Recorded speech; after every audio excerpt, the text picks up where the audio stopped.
that everything goes.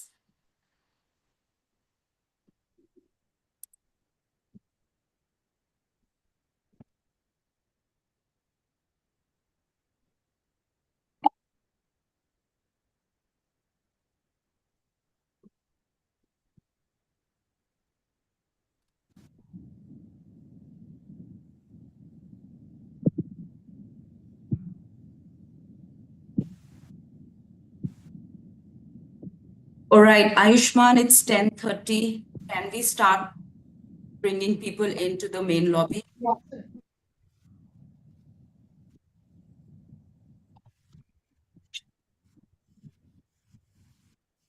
Can you confirm if I'm audible, Mona Lisa? Yes, yes. You're audible. You're live. People are in. Good morning, good afternoon, good evening, everyone. A very warm welcome to today's Fireside Chat, Seeding Strength to Unlock Finance for Women-Led Rural Enterprises and Cooperatives in Asia. I am Gurpreet Kaur Bhatia, the Regional Director for Communications in Asia at Heifer International. Before we begin, a quick note. We have live interpretation available in Nepali, Bangla, Hindi, and Khmer language. Please take a moment now to click on the interpretation button on the lower panel of your Zoom screen and select your preferred language. This will ensure. Can we mute? This will ensure everyone, including our cooperative members, can follow and contribute fully to the discussion. We are delighted to have such a diverse group of leaders, practitioners, and partners with us today. And one of the real highlights is that we are joined by our cooperative member smallholder farmers from India, Nepal, Cambodia, and Bangladesh. Their presence reflects the principle of nothing about them without them, which grounds our work and this conversation today. As many of you know, the United Nations has declared 2025 the International Year of Cooperatives under the theme Cooperatives Build a Better World. In this spirit, Heifer International in Asia and International Cooperative Alliance Asia and Pacific launched the Seeding Strength Empowering Farmer Cooperative campaign in the month of July. The 360-degree campaign highlights how cooperatives, especially women-led ones, are enabling smallholder farmers achieve living income, strengthen food systems, and care for the earth. Today's dialogue builds on that momentum by exploring innovative ways to unlock finance for women-led cooperatives and rural enterprises, unlocking prosperity for people, communities, and our planet. Here's what you will have ahead.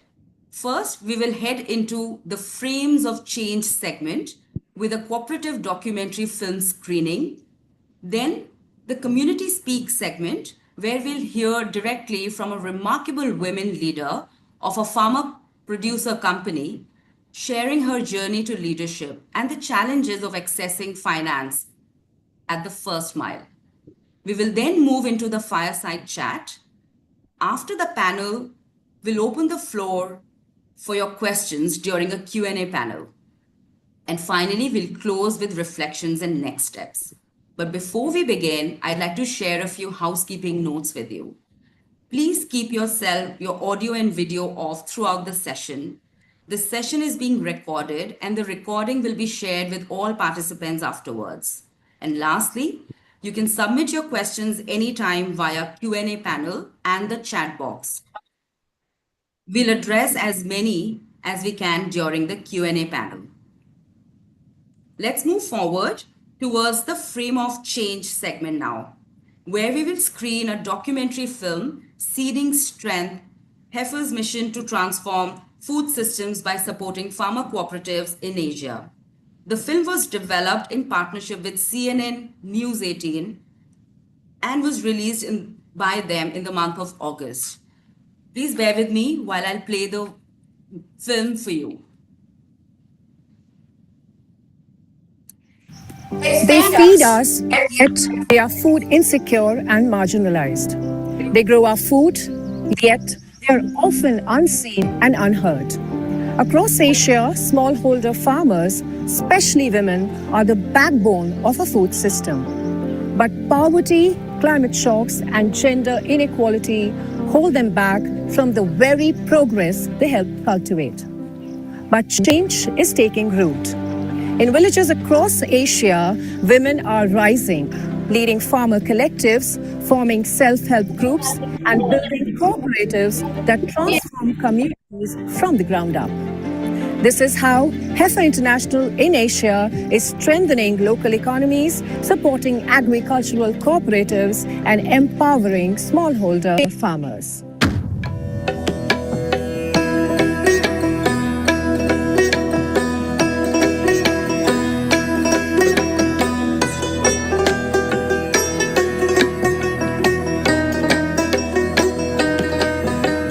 They feed nations.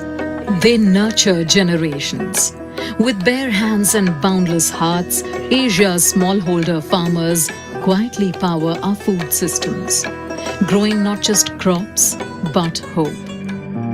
Of the 570 million farms in the world, over 475 million are smallholder farms, and 74% of them are in Asia. Smallholder farmers in Asia, especially women, face hunger, poverty, and isolation. Women lack voice and agency. Youth migrate to larger cities to earn a living, and climate shocks push families deeper into poverty. Despite feeding the world, smallholders remain invisible. But even in the darkest soil, hope is quietly taking root. मेरो नाम Dhankumari Mahato कुप्सीको take बेलुवामा बस्छु मैले चाहिँ खेती किसानी गर्ने हो मेरो घरमा चाहिँ बाख्राहरू छ अनि भैँसी पनि पालेको छु साथसाथै तरकारी खेतीहरू गर्छु अनि सिजनमा धान मकैहरू पनि लगाउँछु आर्थिक मेरो घरको भन्दाखेरि चाहिँ अब छँदै थिएन अब श्रीमान पनि घरै हुनुहुन्थ्यो अनि उहाँले पछिबाट चाहिँ उहाँ विदेश जानुभयो विदेशमा अलिअलि कमाउनुहुन्थ्यो अनि मैले पनि कसरी कमाउने अनि त्यो कुरा चाहिँ मलाई थाहा थिएन अनि हामीले ऋण काढी अनि साउसँग ऋण मागी घर व्यवहार चलाउने गर्थ्यौँ आफूलाई पनि अब सानो केही कुरा किन्नलाई पनि अरूसँग माग्न पर्थ्यो मैले मेरो हिसाबमा भन्दाखेरि त्यही भएर मैले आफूलाई पनि म उरुस जस्तो छु अरूको रगत खाएर जसरी उरुस भएको त्यसरी नै श्रीमानको कमाइबाट मात्रै मैले आफ्नो चलाउन सक्छु भनेर त्यसरी मैले आफूलाई भन्थे के जब मैले यो हेफरसँग आबद्ध भएपछि त्यो कमाउने कुरा सिकेँ नि अनि त्यति बेला म आफैलाई त्यसरी महसुस गर्थेँ कि आफैलाई अहिले चाहिँ अब श्रीमानसँग पनि माग्न पर्दैन अनि थोरै कमाएर मैले आफ्नो घर खर्ची सबै त्यहीबाट नै आफूले त्यो सिकेको व्यवसाय गरेको व्यवसायबाट नै काट्न सक्छु कि अहिले चाहिँ Heifer International was founded in 1944 by Dan West, a farmer and relief worker who realized that giving marginalized families a cow rather than a cup of milk could create lasting change. Today, Heifer operates in 19 countries across Asia, Africa, and the Americas, with a mission to end hunger and poverty while caring for the earth. Heifer supports smallholder farmers, particularly women and youth, through livestock, agriculture, and training to build sustainable livelihoods. Today, Heifer's powerful legacy thrives across Asia, in Bangladesh, Cambodia, India, and Nepal.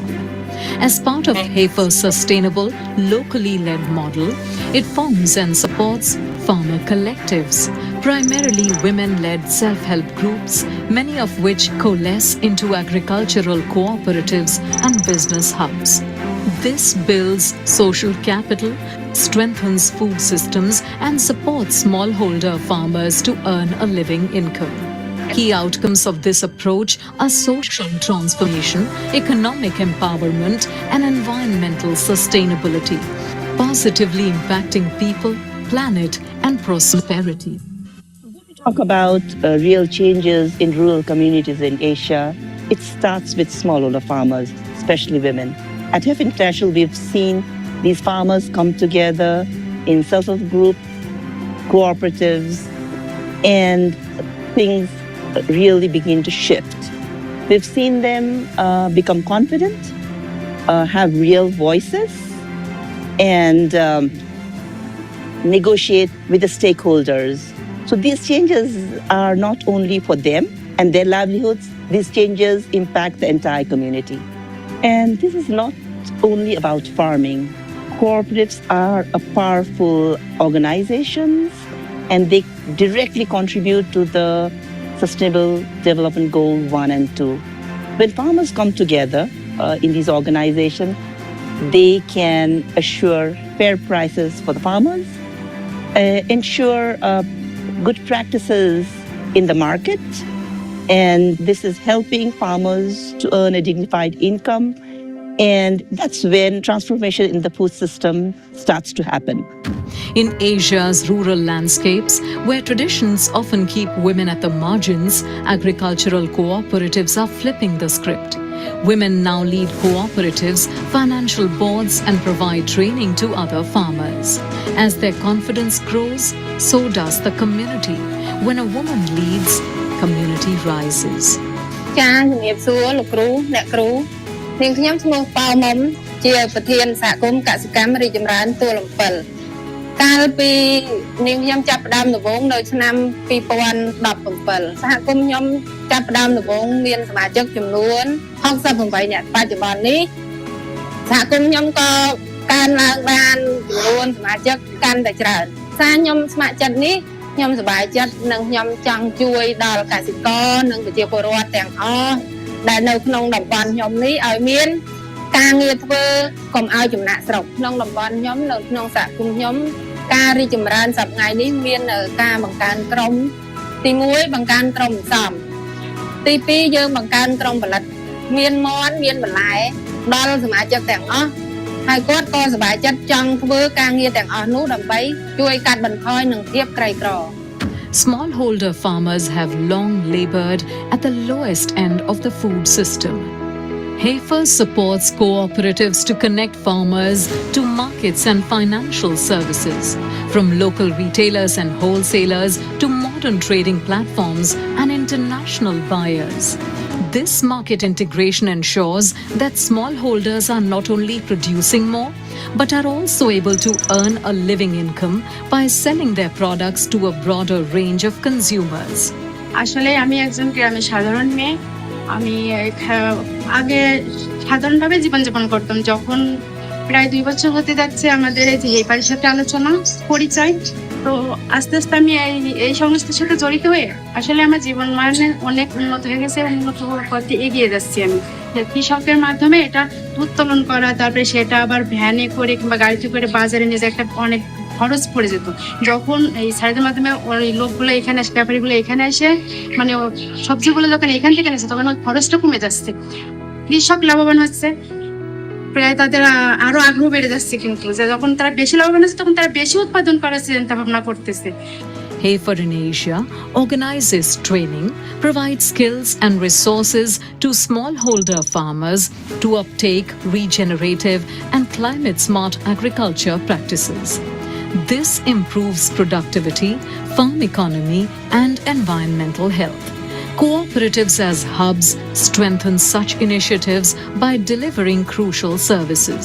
ମୋ ନାଁ ସବିତା ସିଂ ମୁଁ ମା ଦୁର୍ଗା ଦେବୀ producer କମ୍ପାନୀର director company ଗଠନ ହେବା ପୂର୍ବରୁ ତ ଆମେ ଜଣେ ସାଧାରଣ ମହିଳା ତ ଆମେ ଗାଁରେ ଖାଲି ଏମିତି ରହୁଥିଲୁ ଛେଳି କୁକୁଡ଼ା ତ ପାଳନ କରୁଥିଲୁ ଆମେ ତ ଛେଳି କୁକୁଡ଼ାକୁ ଆମେ ଠିକ ଭାବରେ ତାର ଯତ୍ନ ନେଉନଥିଲୁ ତ ଯେତେବେଳେ ଆମର ଦରକାର ଥିଲା ସେତେବେଳେ ବେପାରୀମାନେ ଆସୁଥିଲେ ଆମ ପାଖରୁ କମ୍ ମୂଲ୍ୟରେ ନେଉଥିଲେ ସେମାନେ ଆମେ ଯେତିକି ଟଙ୍କା ପାଇବା ସେତିକି ଟଙ୍କା ଆମେ ପାଉନଥିଲୁ ତାପରେ ଯେତେବେଳେ ଆମର ହାଇଫର ପ୍ରୋଜେକ୍ଟ ଆସିଲା ପରେ ଆମକୁ ବିଭିନ୍ନ ପ୍ରକାର ସେମାନେ ତାଲିମ ଦେଲେ ତାପରେ ଆମର ଛେଳି କୁକୁଡ଼ା ଉପରେ ମଧ୍ୟ ସେମାନେ ଆମକୁ ତାଲିମ ଦେଲା ପରେ ଆମର ଗାଁରେ ଆମର ଜଣେ ଜଣେ ଦିଦି ଆମର ଭ୍ୟାକ୍ସିନେଟର ଅଛନ୍ତି ତ ସେ ଭ୍ୟାକ୍ସିନେଟର ଦିଦି ମାନେ ଆମର କୁକୁଡ଼ା ଆଉ ଛେଳିକୁ ଭ୍ୟାକ୍ସିନ ଦିଅନ୍ତି ଭ୍ୟାକ୍ସିନ ଦେଲା ପରେ ଆମର ଛେଳି ଆଉ କୁକୁଡ଼ା ସଂଖ୍ୟା ବଢିଲା ତ ଯେତେବେଳେ ବଢିଲା ଆମର ତ ମାର୍କେଟିଂର ଆମର ସୁବିଧା ନଥିଲା ତ ମାର୍କେଟିଂର ସୁବିଧା ନଥିବାରୁ ଆମେ ଗୋଟେ ପ୍ରଡ୍ୟୁସର କମ୍ପାନୀ ଗଠନ କଲୁ ଜୁନ 1, 2016ରେ ତାପରେ ପ୍ରଡ୍ୟୁସର କମ୍ପାନୀ ଯେତେବେଳେ ଆମର ଗଠନ ହେଲା ପରେ ଆମେ ଗୋଟେ ମାର୍କେଟ ପାଇଲୁ ଛେଳି କୁକୁଡ଼ା ବିକ୍ରି କରିବାରେ ଗୋଟେ ମାର୍କେଟ ପାଇଲା ପରେ ଆମର ଯୋଉ ମା ମାନେ ସମସ୍ତେ ଆମ କମ୍ପାନୀରେ ଓଜନରେ ବିକ୍ରି କଲେ ଛେଳି ଆଉ କୁକୁଡ଼ାକୁ ଓଜନରେ ବିକ୍ରି କରିବା ଦ୍ୱାରା ଆମର ମା ମାନେ ଉଚିତ ମୂଲ୍ୟ ପାଇପାରୁଛନ୍ତି ଏବଂ ଠିକ ସମୟରେ ବି ତାଙ୍କର ଯେତେବେଳେ ଦରକାର ହେଉଛି ସେଇ ଟାଇମରେ ପଇସା ମଧ୍ୟ ସେମାନେ ପାଇପାରୁଛନ୍ତି। Across Asia, cooperatives are rewriting rural stories, creating jobs, access to markets and finance, improving farmers' bargaining power, breaking gender norms, and turning losses into opportunities.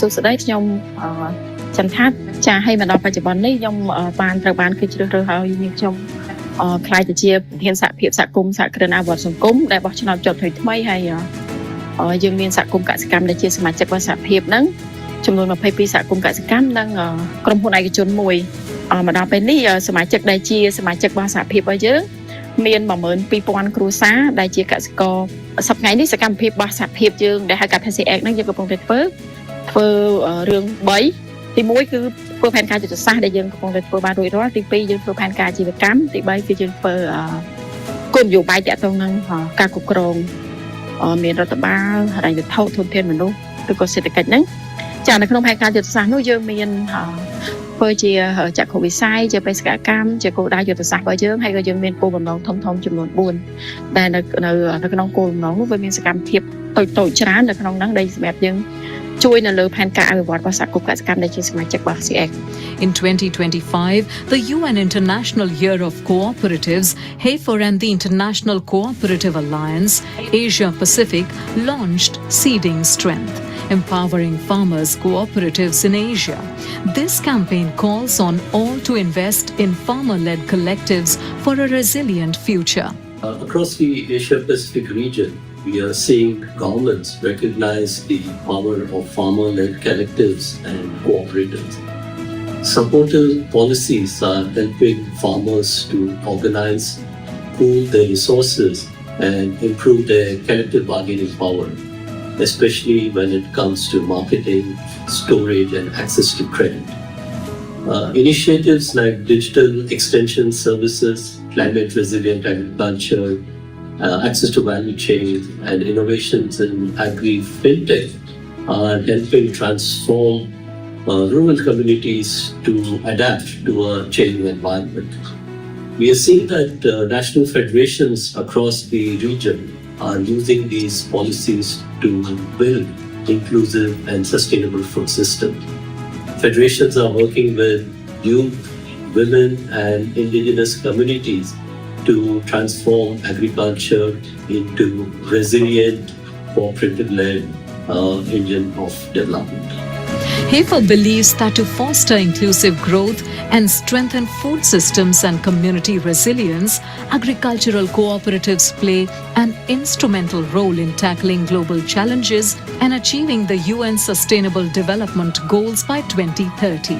यो सेवा भन्ने संस्था चाहिँ एउटा गैर सरकारी संस्था यसले चाहिँ आफ्नो देशभरि रहेको उद्यमी महिलाहरूको सामाजिक उद्यमी महिलाहरू सहकारीलाई सदस्य बनाएको छ।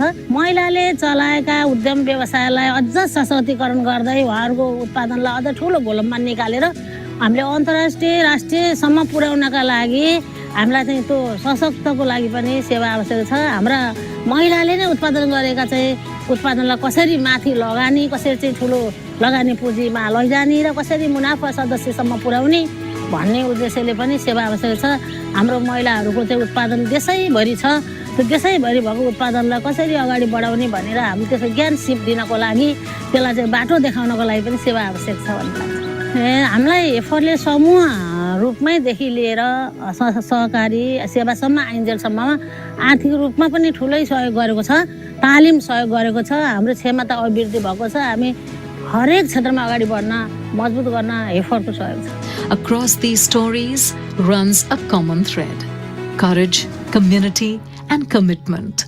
It's a movement rooted in equity, ready to transform our food systems for generations to come. The time has come to put cooperative at the center of our food system transformation. Across Asia, agricultural cooperatives are proving to be powerful engines of social change, economic empowerment, and environmental stewardships. They are more than just groups. They are movements that bring voice, agency, and opportunity for smallholder farmers, especially women. But For too long, these farmers have remained on the margins, growing the food that nourishes the world, yet excluded from the system and decisions that shape their futures. At Heifer International, we believe this must change.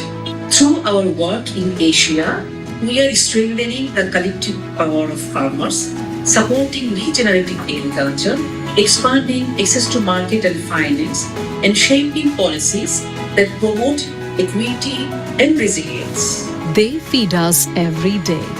Now it's our turn. For resilient food systems, root them in equity, led by farmers, supported by cooperatives. Together, we can grow a future where no one is left behind. Join us as we seed strength to empower farmer cooperatives.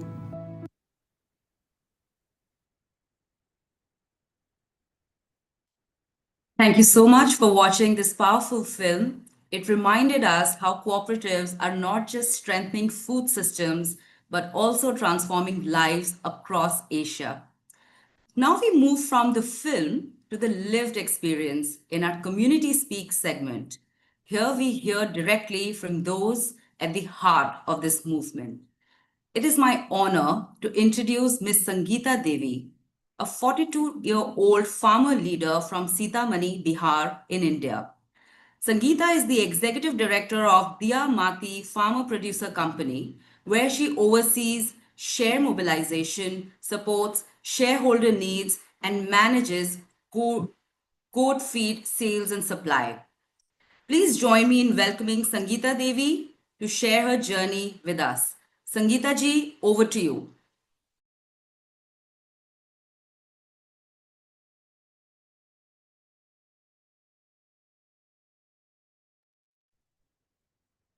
Sangeeta ji, can you switch on your video as well? We can't see you.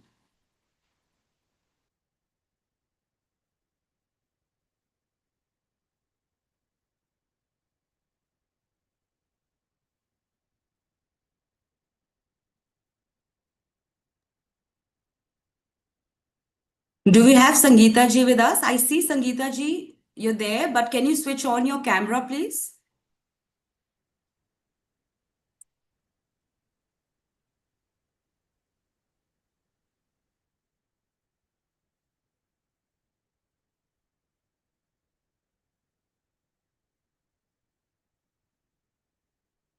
Sangeeta ji, our team in India, can we have Sangeeta ji on the screen, please?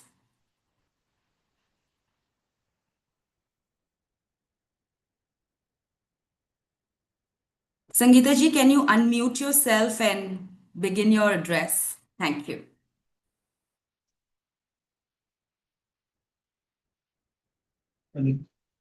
नमस्ते दीदी जितने दीदी छी भाईजी छी सबके प्रणाम करै छी हमर नाम संगीता देवी हवे हमर घर बिशनपुर हम सीतामढ़ी जिला के छी हम दिया माटी कंपनी के अध्यक्ष छी नमस्ते दीदी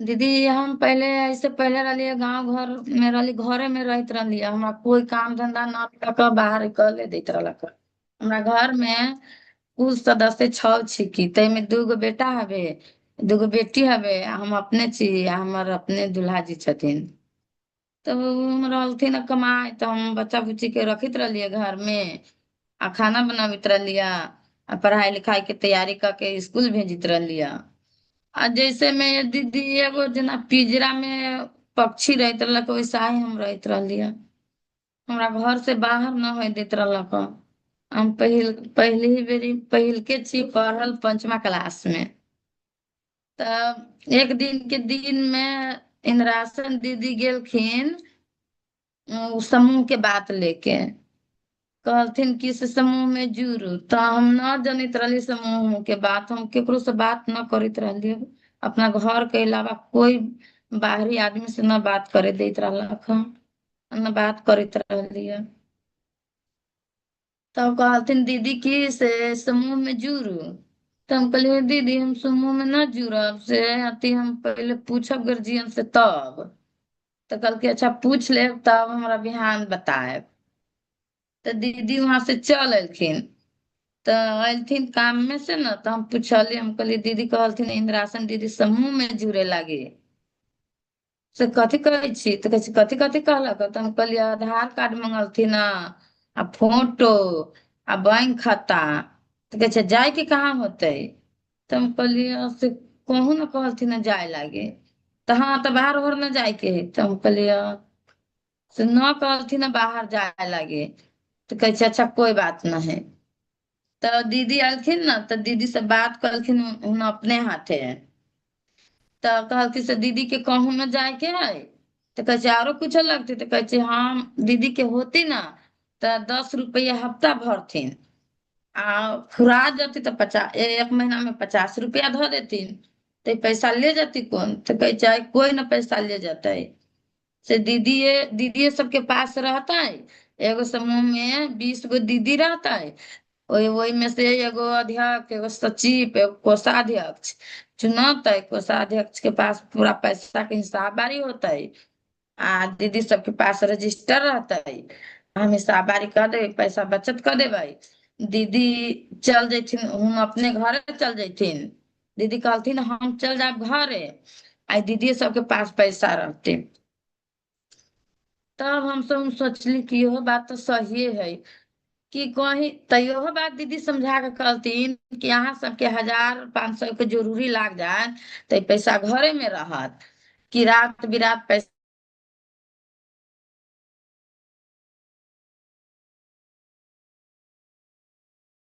तो सोचली तो ई सही रहे। तब संगठन 20 दीदी के बनलक। तो 20 दीदी के बनलक ना समूह। तो में गेली तो समूह प्रबंधन सीखली कि समूह की मजबूती सीखली। तब सोचली कि समूह में दोसर दोसर महिला में एते एते संबंध है, एते मजबूती है। तो अपना घरों में एते मजबूती, जना अपना घर में मजबूती है इतना समूह में दीदी सब जोरे मजबूती सीखली। तो सीखली तो पहले तो दीदी जात रही तो गरीब आदमी के पैसा मांगे जात रही कर्जा गृहस्थ के यहाँ। तो मंगित रहलक गहना, गहना मंगित रहलक, खेत के कागज मंगित रहलक। तो गरीब आदमी सबके कहाँ से खेत के कागज गहना आयत? तो वो महिला सब तो भूखे मरते, ओकर बच्चा बुच्ची तो मूर्ख रहती न पढ़ते। तो ई संस्था आयल दीदी तो हमने सब जुटली तो हमने के बहुते अच्छा लागल।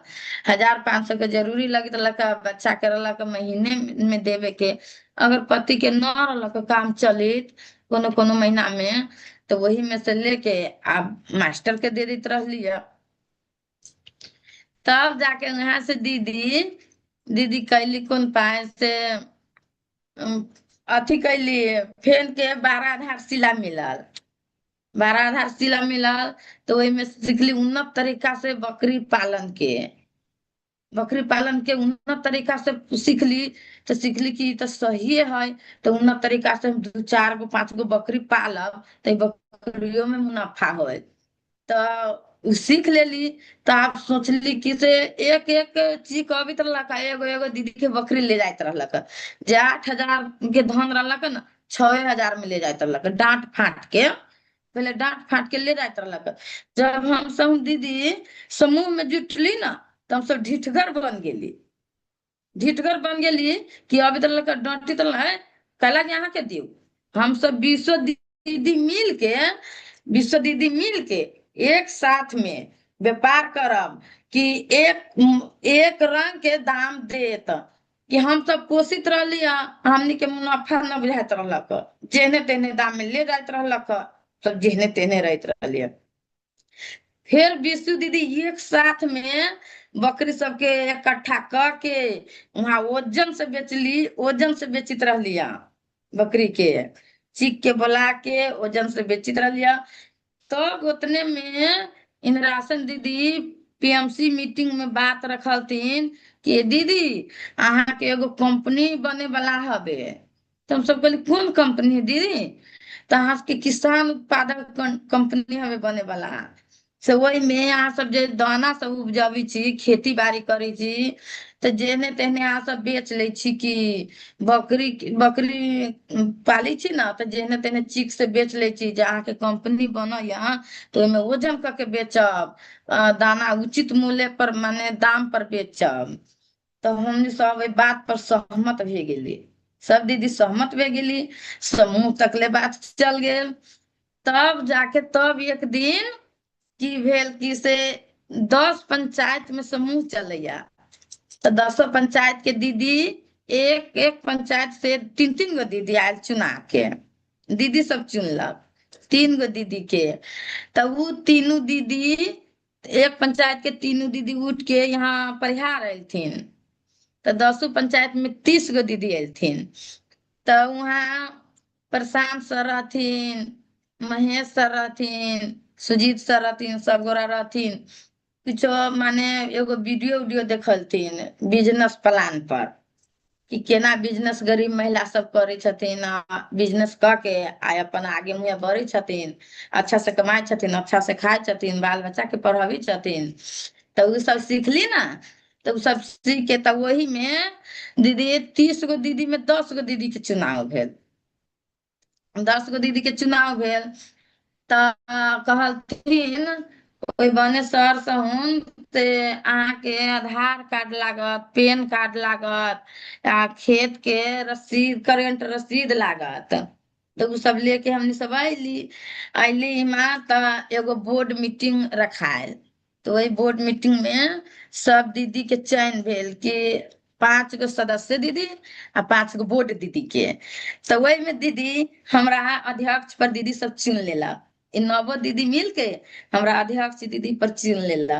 तो हमरा बड़ा खुशी मिलल दीदी ओहि बात ला हम खूब खुश हो गेली खुश हो गेली तो हम अपना ईमानदारी से हम अपना लगन से काम करे लगली तै में नियम कानून बनन कि नियम कानून से बोर्ड मीटिंग करे के आ वो तब जाके तब कंपनी के नाम धरायल उद्घाटन भेल कंपनी के उद्घाटन भेल तऽ उद्घाटन भेल 2023 में संतमा महीना 28 तारीख के दीदी 28 तारीख के भेल तऽ वजह से नियम कानून से बोर्ड मीटिंग होइत रहलक हँ तऽ बोर्ड मीटिंग करै छी ने दीदी तब जाके से बोर्ड मीटिंग करै छी तब 1 सप्ताह पहले दीदी सबके सूचना दे दै छी कि 1 सप्ताह पहले सूचना दै छी कि आ तब की करै छी कि से वहाँ बातचीत करै छी बातचीत कयला के बाद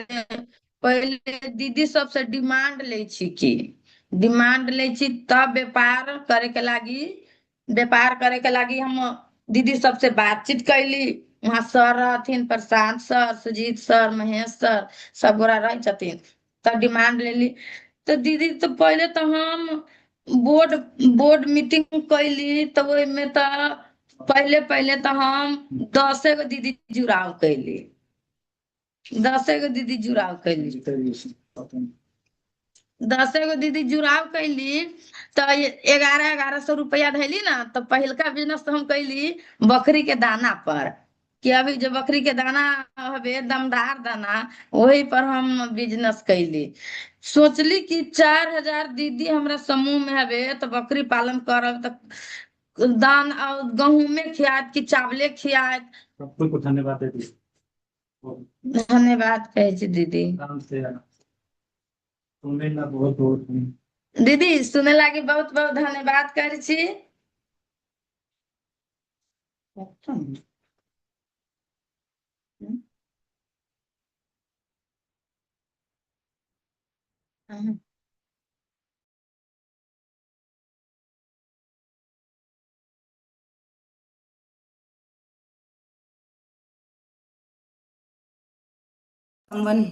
Hi everyone. Thank you, Sangeeta ji, for sharing your inspiring journey.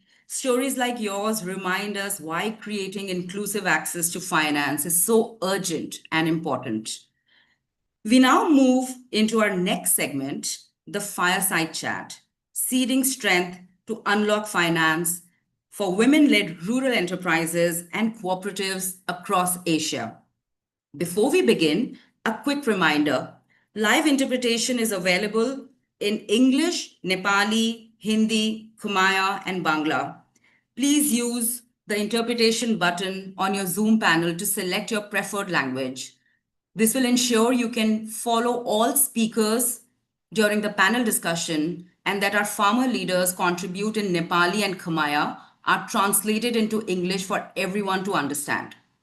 Also, we have a Q&A panel right after the fireside chat. Please feel free to submit your questions anytime in a Q&A panel or chat box. We'll take up as many as possible.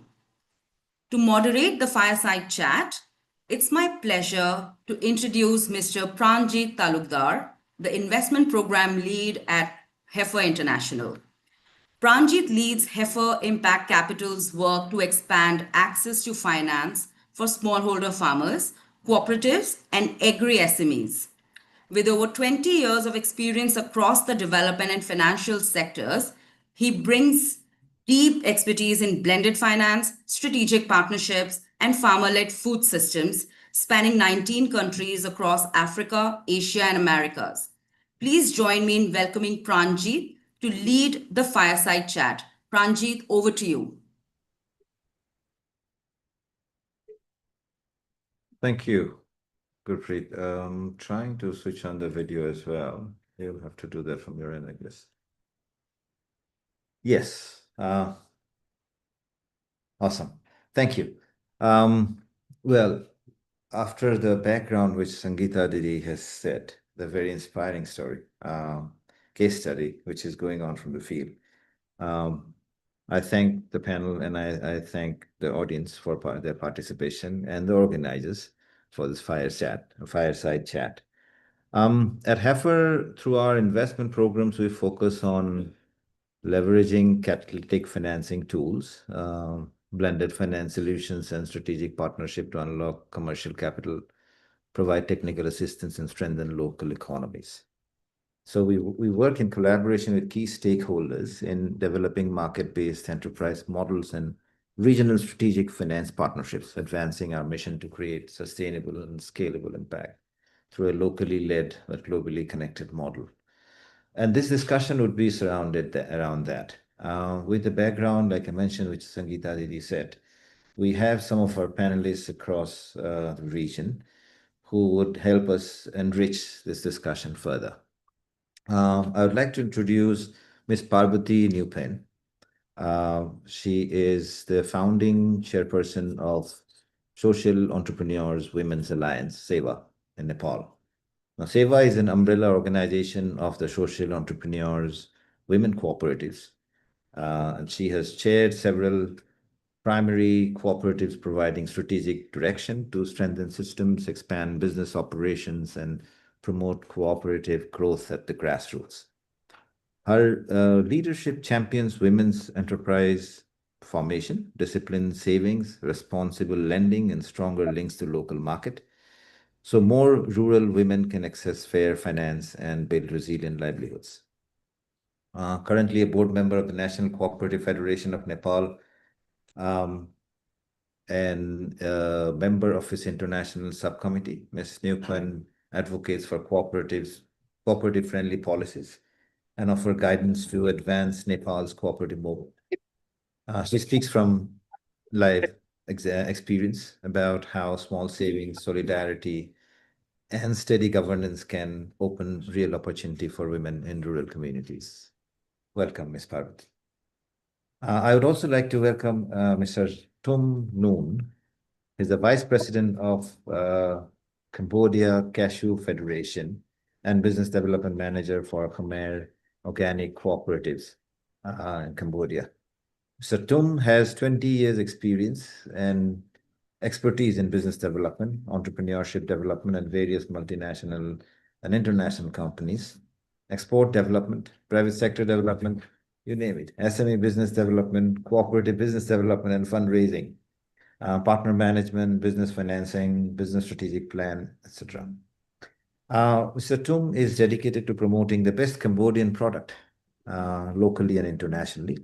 His entrepreneurship developed from many years of working experience with various multinational companies. He is passionate about driving inclusive growth in the agricultural sector through innovation, sustainability, trade, and community empowerment. Welcome, Mr. Tum. I would like to welcome Mr. Anjani Singh, who's a senior program officer from Gates Foundation. Mr. Anjani is a senior program officer and country lead at the Gates Foundation. He leads the foundation work in India related to community platforms and women's livelihoods. He has more than 25 years of experience in designing and operationalizing large-scale rural development programs in the areas of community institution buildings, self-help groups, and so on. Agricultural value chain development, rural livelihoods, rural enterprise promotion, community finance, monitoring and evaluation, and management and development programs.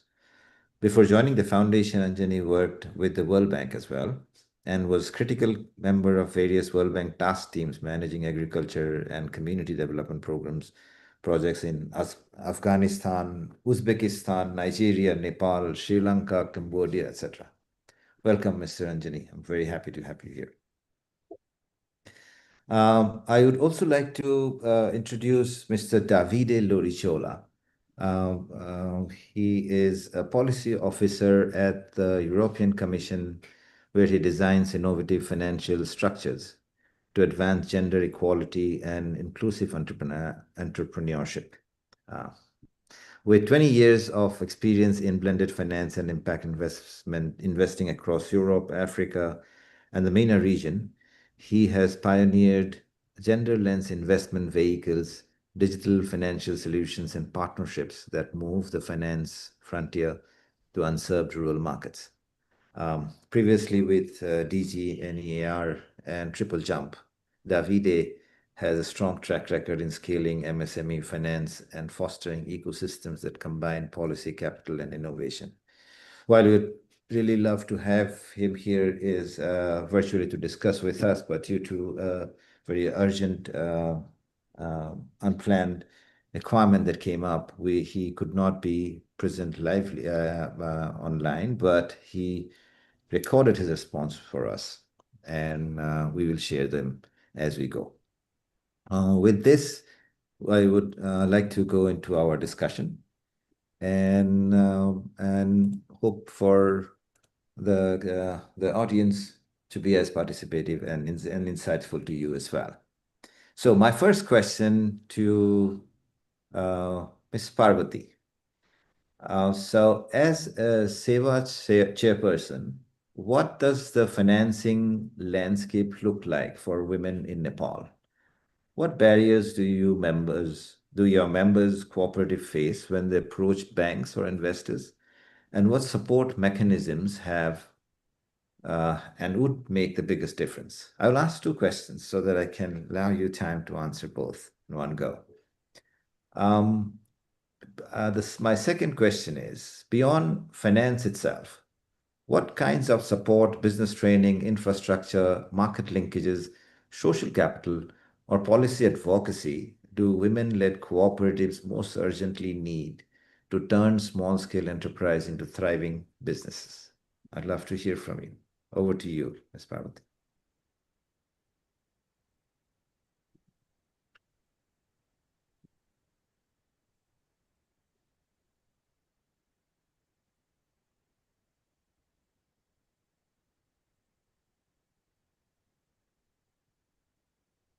Gurpreet, you are on mute.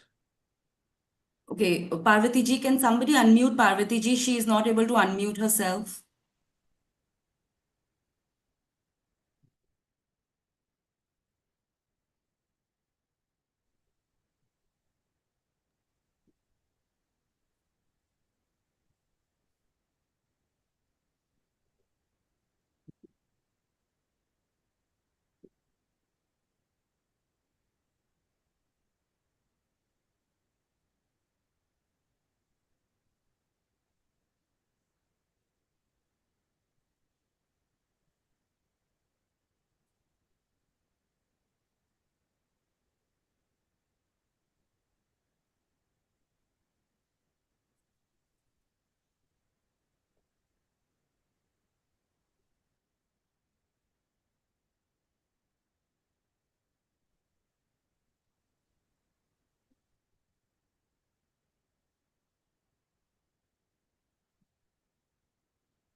We can't hear Parvati ji in the English channel. Can the translator speak in the English channel while Parvati ji speaks in Nepali? And Parvati ji is again muted.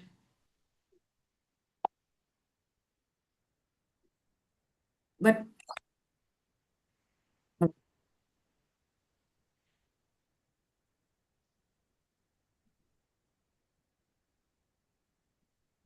she's been unmuted. She's been unmuted. She's been unmuted, I guess. We can begin.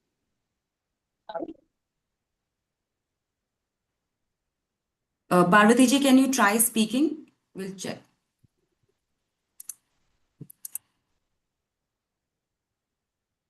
Maybe she's speaking in the Nepali channel. Can we change the channel for Parvati ji?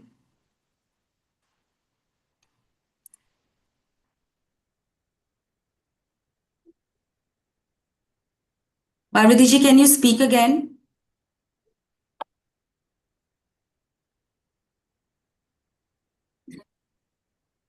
She's speaking in the Nepali channel, I guess. Devendra ji, can you check that?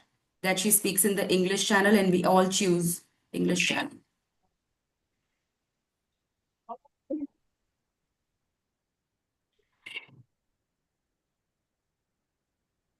Okay.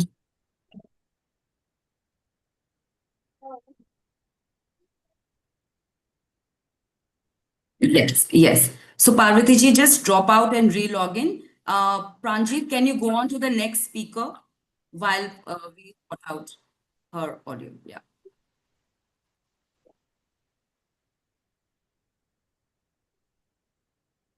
Sure.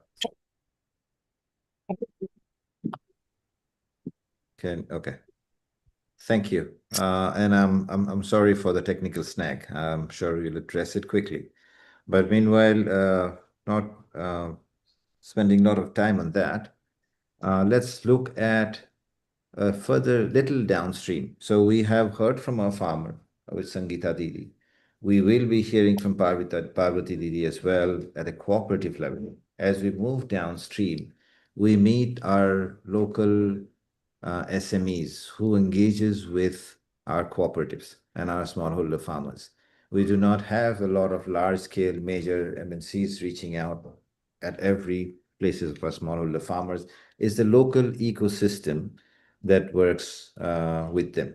So I would want to speak to, I would like to ask Mr. Tum Noon from Khmer Organic.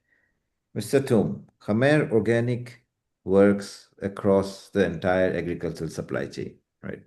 From farm gate to market. What are the biggest opportunities in scaling this model that could help women-led cooperative participate more effectively in organic and high-value markets? And my second question to you as well, like the way I asked Ms. Parvati, what challenges do you see to ensure women-led rural enterprises that are not left behind as food system becomes more sustainable? Two questions. Over to you. Thank you. Yeah, thank you. So could you hear me clearly from? Yes. Yeah. Yes. Okay. ជាបឋមខ្ញុំសូមគោរពជំរាបសួរហើយ very good afternoon to all of you in the event. Yes, and today I'm very happy to be a part of this, speaking related to women-led cooperatives, especially represent from Cambodia. And yeah, today I speak in Khmer because easy for the our cooperative from here in Cambodia, and we have translator.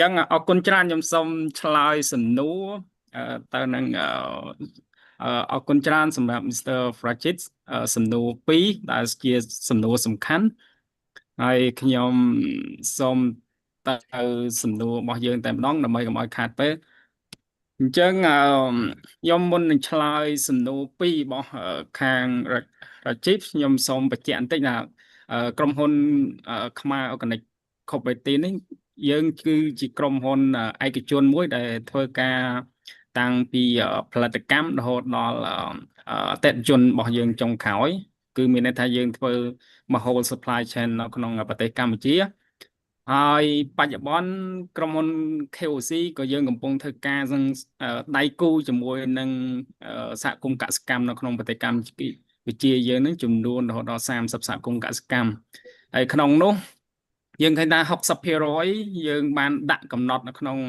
គោលនយោបាយgender របស់យើងគឺធ្វើម៉េចស្ត្រីក៏ជាអ្នកដឹកនាំសហគមន៍នៅក្នុងប្រទេសកម្ពុជាយើងតែធ្វើការពាក់ព័ន្ធរឿង supply chain management នៅក្នុងប្រទេសកម្ពុជាបាទនេះជាចំណុចដ៏សំខាន់ហើយខ្ញុំគិតថាឱកាសដែលធំបំផុតគេហៅ biggest opportunity ហ្នឹងគឺមានន័យថាយើងពាក់ព័ន្ធនឹងការធ្វើការដៃគូជាមួយនឹងសហគមន៍កសិកម្មជាពិសេសដែលមានស្ត្រីដឹកនាំសហគមន៍កសិកម្មហ្នឹងគឺយើងបានបង្កើតឱកាសដ៏សំខាន់មួយគឺសម្រាប់ស្ត្រីដែលគាត់ដឹកនាំសហគមន៍ធ្វើម៉េចឲ្យគាត់បាន involve ឲ្យមានប្រសិទ្ធភាពក្នុងការអភិវឌ្ឍនៅផលិតផលកសិកម្មរបស់គាត់ផ្អែកទៅលើការអនុវត្តកសិកម្មសរីរាង្គឬក៏កសិកម្មសុវត្ថិភាពដើម្បីឲ្យសហគមន៍កសិកម្មយើងដែលមានស្ត្រីគាត់ដឹកនាំធ្វើម៉េចគាត់អាចទទួលបាននៅ high value market នៅក្នុងប្រទេសកម្ពុជានេះដែលជាចំណុចសំខាន់ហើយមួយទៀតខាងក្រុមហ៊ុនគឺយើងបានពង្រឹងតកតងនឹង social cohesion មួយចំនួនដែលធ្វើម៉េចឲ្យភាពជាដៃគូរបស់យើងនឹងកាន់តែមានភាពខ្លាំងហើយនឹងមាន network កាន់តែល្អជាមួយនឹងសហគមន៍កសិកម្មនៅក្នុងប្រទេសកម្ពុជាហើយក្នុងនោះយើងបានធ្វើឲ្យប្រសើរឡើងនៅទំនុកចិត្តរវាងសហគមន៍កសិកម្មនិងក្រុមហ៊ុនហើយក៏ផ្ដល់ទំនុកចិត្តឲ្យសហគមន៍កសិកម្មដែលគាត់មានជាស្ត្រីនឹងដឹកនាំនៅក្នុងនឹងដែរហើយយើងក៏គេហៅថាចូលរួមដើម្បីគេហៅថាចែករំលែកឬក៏ការគ្រប់គ្រងរិះទាំងអស់គ្នារវាងក្រុមហ៊ុននិងសហគមន៍កសិកម្មហើយជាពិសេសគឺក្រុមហ៊ុនក៏បានចូលរួមដោះស្រាយបញ្ហារួមជាមួយគាត់ផងដែរមកដល់បច្ចុប្បន្ននេះដែលយើងធ្វើការជាមួយពួកគាត់ហ្នឹងហើយខ្ញុំ back ទៅនឹងតកតងនឹងការណែនាំពីរឿងខាងបច្ចេកវិទ្យាដែលមាននវានុវត្តន៍ឬហៅថា innovative technology ហ្នឹងអញ្ចឹងបច្ចុប្បន្នក្រុមហ៊ុន KOC គឺយើងបានផ្ដល់ជា platform មួយសម្រាប់ណែនាំទៅដល់សហគមន៍កសិកម្មជាពិសេសដែលមានស្ត្រីក៏ដឹកនាំសហគមន៍កសិកម្មហ្នឹងទីមួយពាក់ព័ន្ធនឹងរឿងបច្ចេកទេសកសិដ្ឋានសមស្របនឹងការប្រែប្រួលអាកាសធាតុឧទាហរណ៍ដែលយើងបានណែនាំពីរឿង net house ឬ green house នៅក្នុងប្រទេសកម្ពុជាយើងហើយយើងបានណែនាំសហគមន៍កសិកម្មឲ្យគាត់ធ្វើទៅកសិដ្ឋានសរីរាង្គរបស់យើងគេហៅថា organic farming practice ហ្នឹងហើយមួយទៀតក្រុមហ៊ុនក៏បានផ្ដល់ជាគេហៅថាវគ្គបណ្ដុះបណ្ដាលជំនាញទៅលើ cropping calendar management ហើយក្រុមហ៊ុនក៏ជួយ secure market របស់គាត់នឹងតាមរយៈគឺយើងផ្ដល់ជាកិច្ចសន្យាកសិកម្ម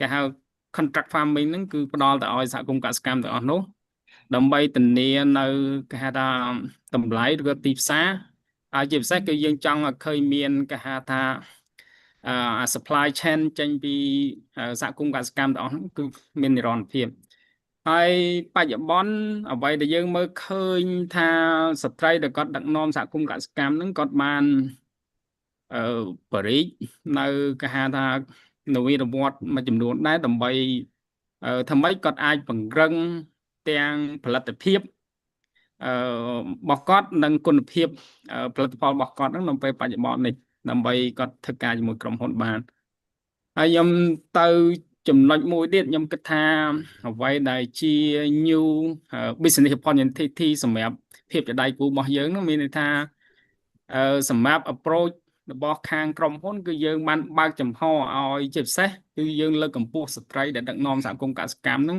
ដើម្បីបង្កើតភាពជាដៃគូជាមួយនឹងវិស័យឯកជនជាពិសេសដូចជាខាងក្រុមហ៊ុនខ្ញុំឬក៏ជាមួយអ្នកទិញឬក៏ជាមួយអ្នកផ្ដល់សេវាកម្មផ្សេងៗដើម្បីពង្រឹងទៅលើការអភិវឌ្ឍវិស័យកសិកម្មនៅក្នុងប្រទេសកម្ពុជាហើយអ្វីដែលខ្ញុំមើលឃើញភាពជាដៃគូនេះគឺមានសារៈសំខាន់ដើម្បី ឲ្យសហគមន៍កសិកម្មនៅក្នុងប្រទេសយើងគាត់អាច diversify ទៅលើ income របស់គាត់ហើយនឹងធ្វើឲ្យប្រសើរឡើងនៅបរិមាណផលិតផលរបស់គាត់ធ្វើឲ្យប្រសើរឡើងនៅគុណភាពផលិតផលរបស់គាត់ហើយយើង secure ជាពិសេសពួកគាត់នឹងអាច secure សម្រាប់ long term contract farming agreement ឬក៏សម្រាប់ភាពជាដៃគូយូរអង្វែងអានេះដែលជាចំណុចសំខាន់ហើយខ្ញុំ back ទៅនឹងតកតង sustainability នេះក៏ពិតយើងក្រុមហ៊ុនយើងបានចូលរួមនឹងបរិយា model ដែលយើង support ហ្នឹងធ្វើម៉េចយើងចង់ឲ្យគេហៅប្រព័ន្ធផលិតកម្មរបស់គាត់ហ្នឹងមានភាពគេហៅថាយូរអង្វែងហើយ sustain ដើម្បីឲ្យវា align ជាមួយនឹងការកើនឡើងនៃតម្រូវការរបស់អតិថិជនសម្រាប់ផលិតផលសរីរាង្គគឺផលិតផលសុវត្ថិភាពនៅក្នុងប្រទេសកម្ពុជាហើយយើងផ្អែកទៅលើការ develop ទៅលើគេហៅថាប្រព័ន្ធតាក់តាំងតែយើងហៅថា traceability system ហ្នឹងអាហ្នឹងដែលជាចំណុចសំខាន់ហើយខ្ញុំមើលឃើញថាតាមបទពិសោធន៍រយៈពេល10ឆ្នាំនេះជាមួយសហគមន៍កសិកម្មយើងឃើញថាស្ត្រីដែលគាត់ដឹកនាំសហគមន៍កសិកម្មហ្នឹងគាត់បានមានន័យថាគាត់បាន empower ខ្លួនគាត់នឹងposition ខ្លួនគាត់ហ្នឹងជាអ្នកផ្គត់ផ្គង់មួយដ៏សំខាន់ទៅកាន់ទីផ្សាររបស់ខាងខ្ញុំក៏ដូចជាទីផ្សារផ្សេងទៀតនៅក្នុងប្រទេសកម្ពុជាហ្នឹងដើម្បីភាពរីកចម្រើនទៅលើ economic empowerment របស់ពួកគាត់ហ្នឹងនេះដូចជាចំណុចសំខាន់ដែលយើងឃើញថាធ្វើការជាមួយសហគមន៍កសិកម្មនៅក្នុងប្រទេសយើងហើយខ្ញុំទៅសំណួរទី2សួរថាយើងទោះបីតែយើងបានធ្វើការជាមួយពួកគាត់នេះបានកន្លងមកហើយមានរយៈពេលជាង10ឆ្នាំនេះប៉ុន្តែក៏យើងនៅឃើញថាមានបញ្ហាប្រឈមមួយចំនួនដែរដើម្បីឲ្យជាពិសេសស្ត្រីដែលគាត់ដឹកនាំសហគមន៍កសិកម្មហ្នឹងគាត់អាចមានភាពនិរន្តរភាពហ្នឹងអញ្ចឹងខ្ញុំលើកបញ្ហាប្រឈមតែ4ទេដែលខាងខ្ញុំមើលឃើញជាក់ស្ដែងទី1មានន័យថាពួកគាត់ខ្វះខាតនៅការទទួលបានហិរញ្ញប្បទានឬហៅថា access to finance ហ្នឹងគឺគាត់មានការខ្វះខាតដល់ឡើយទេអញ្ចឹងយើងមើលជាទូទៅសហគមន៍កសិកម្មជាទូទៅគាត់struggle ដើម្បី secure ទៅលើ working capital សម្រាប់ទី1 working capital សម្រាប់ការចាត់ចែងនៅ business របស់គាត់ហើយ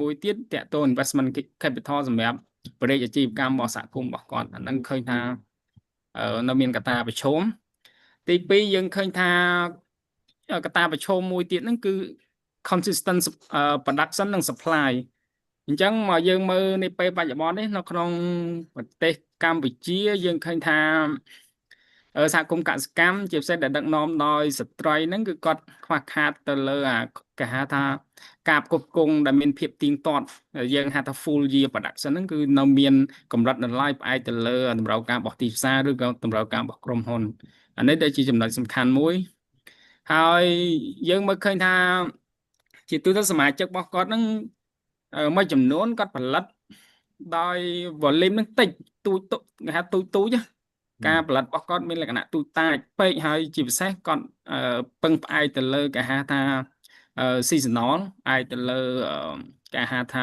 មានរដូវប្រាំងរដូវវស្សាតលមានទឹកមិនគាត់ដាំដុះអាហ្នឹងក៏ជាបញ្ហាមួយដែលគាត់ធ្វើឲ្យមានកង្វះខាតទៅលើការផ្គត់ផ្គង់ឲ្យមានគេហៅថានិរន្តរភាពទៅលើការងារហ្នឹងហើយចំណុចទី3យើងឃើញថា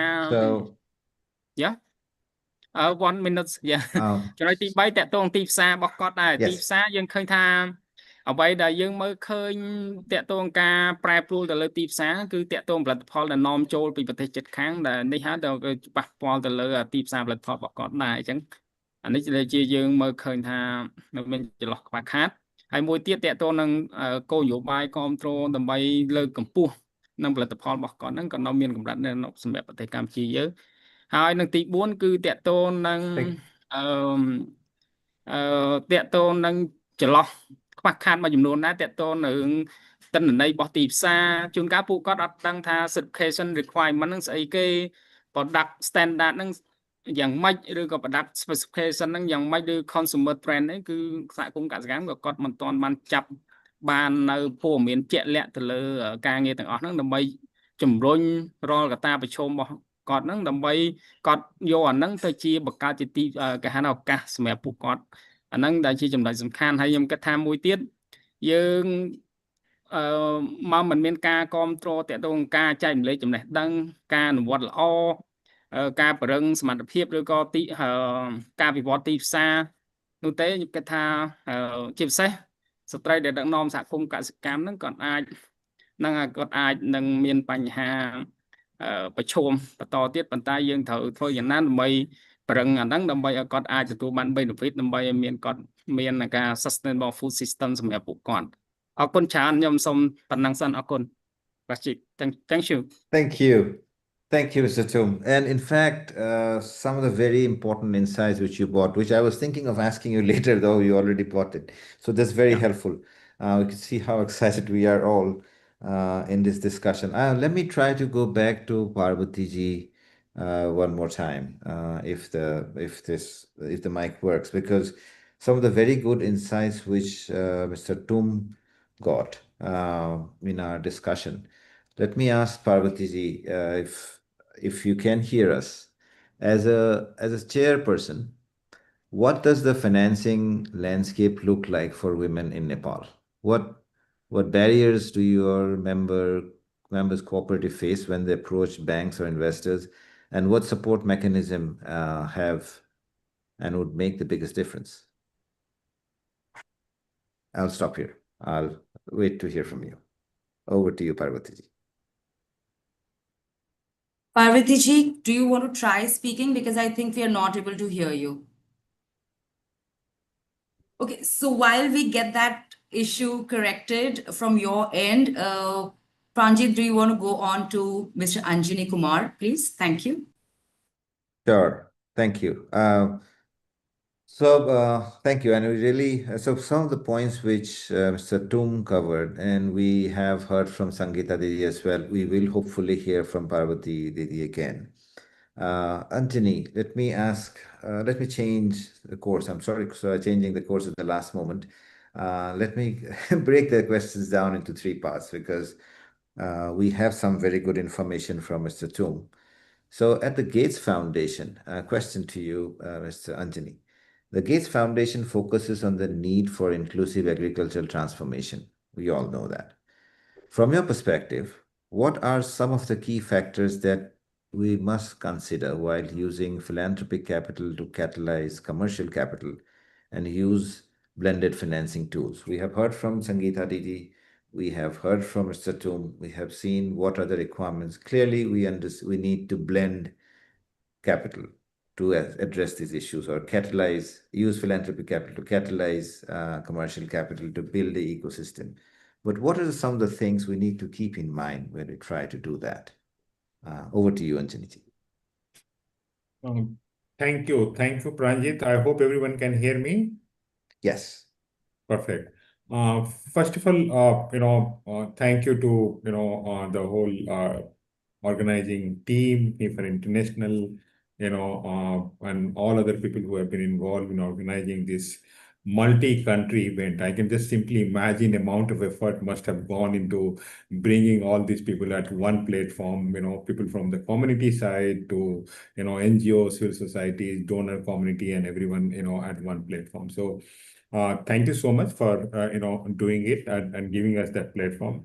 It was heartening to hear the Sangeeta Didi, and I would build my sharing based on that. I also feel sorry about Parvati, ji from Seva.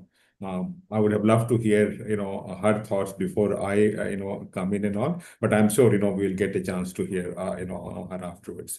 I think, on the whole role of philanthropic capital and blended finance, the first point I would say that, and we all know about it, but still, the whole supply of philanthropic capital globally has been declining. I mean, that's not a great trend, but I think that's the reality of the life that, the supply of the resources, the philanthropic resources, which has a declining trend, whether it's a overseas development aid or, other kind of a bilateral aids and all. And in that context, your question, Pranjit, becomes much more critical.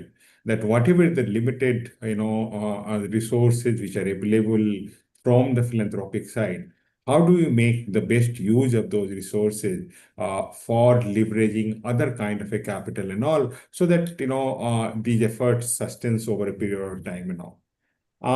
When it comes to the foundation, uh, foundation certainly works in agriculture, inclusive agriculture transformation, but it also works on the inclusive financial systems.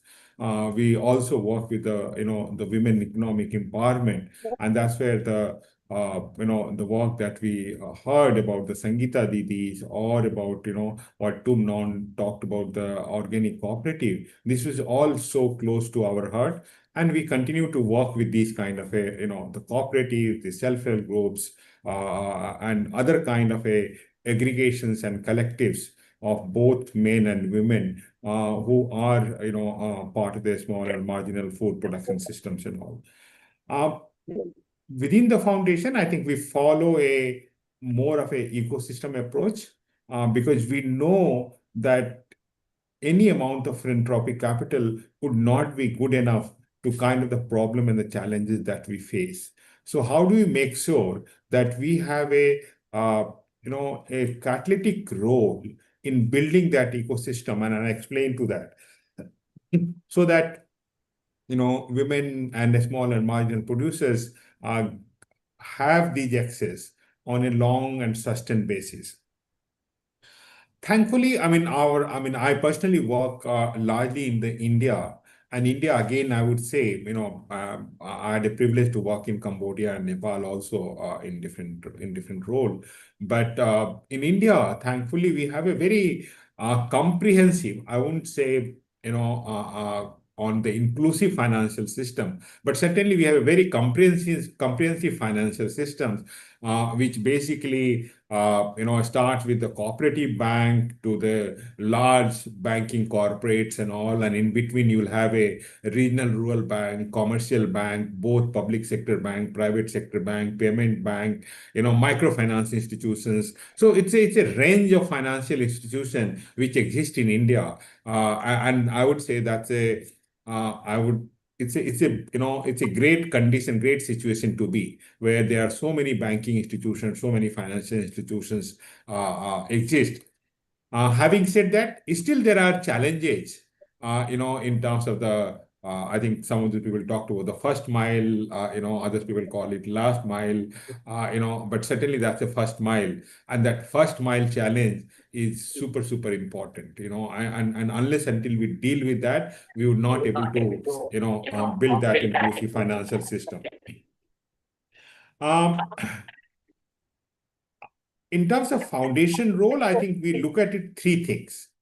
One, we have a catalytic role in bringing all of them together. Second, is this our investment is a strategic one, and is it an innovative work? And third, whatever the solution that we build, is this a scalable solutions or not? If it is just solving the problem of one community, one geography, one region, I think that's not something which, that's important. I'm not saying that that's not important. That's equally important. But, we would like to get into solving a more generic problem which could be replicated across the country, across the geography, across the region. And some of the solutions have even moved from one country to another country. So the scale is, super, super important for us. Now, taking one example, I would explain even and build on what Sangeeta Didi had mentioned in her remarks. We work very closely with the National Rural Livelihood Mission. And if you all know, at least I'm sure some of the people know in this, in this forum, it's one of the globally largest women's platform of having more than 100 million women who are part of this network, which is basically, again, what the microcosm of what Sangeeta Didi explained as a self-help group. So this whole National Rural Livelihood Mission is a Government of India, Ministry of Rural Development program, which promotes the self-help group. And across the country, now there are more than 100 million women who are part of this network. But this 100 million, not only the women who are part of this, they have also mobilized $120 billion from the mainstream commercial financial systems and all. And that's a perfect example of, how the philanthropic resources, government resources, crowds in the larger, the commercial capital. And I'll explain, very briefly. It starts with, and again, Sangeeta Didi mentioned, when she was sharing the whole story about how the conversation between her and her husband went through, that she has to give 10, 20 rupees as a saving amount. So the whole practice starts with women bringing their sweat capital in the form of savings. And that's where the process of this group formation starts. So the first thing happens is women bring their sweat capital as saving money. Then, the government puts in some kind of a revolving fund and community investment fund, which basically saying that, okay, we take the first risk. So it's basically de-risking before the commercial capitals comes in. People who are able to use their saving well, government invest them as a revolving fund and also the community investment fund. And once they have used these government and this RF and CIF and the saving money, and then only they get connected to the mainstream financial institution, commercial banks. As part of the SDG bank linkage, they get an additional amount of capital to rotate among their members and all. And once the banks comes, there could be one round of lending, second round of lending, and we know that there are groups which have lent, 5 to 6 times, and that can be, they can leverage almost up to 20 lakh of Indian rupees, which is equivalent to almost $25,000. So they can, a group of 10 to 15 women can leverage almost $25,000, for various credit requirements and all. What is the role of philanthropic capital here? Government is doing, banking systems are working, communities are doing. The key role, for example, that the Gates Foundation has been playing in this is, this has been working. They have been working very well, but still, women has to be dependent on the group lending. Because women who have taken the loan from SDG from last 10 years, 20 times, but still that credit history does not exist either with the credit bureau or with the banking system, because these transactions are happening outside the banking systems.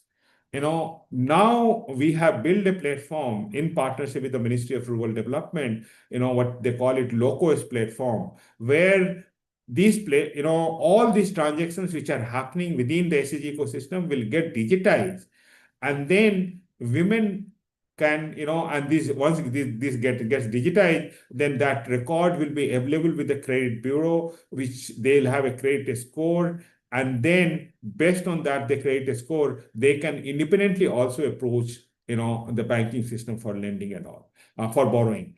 So that's the kind of a work that we have been doing with the Ministry of Rural Development and all.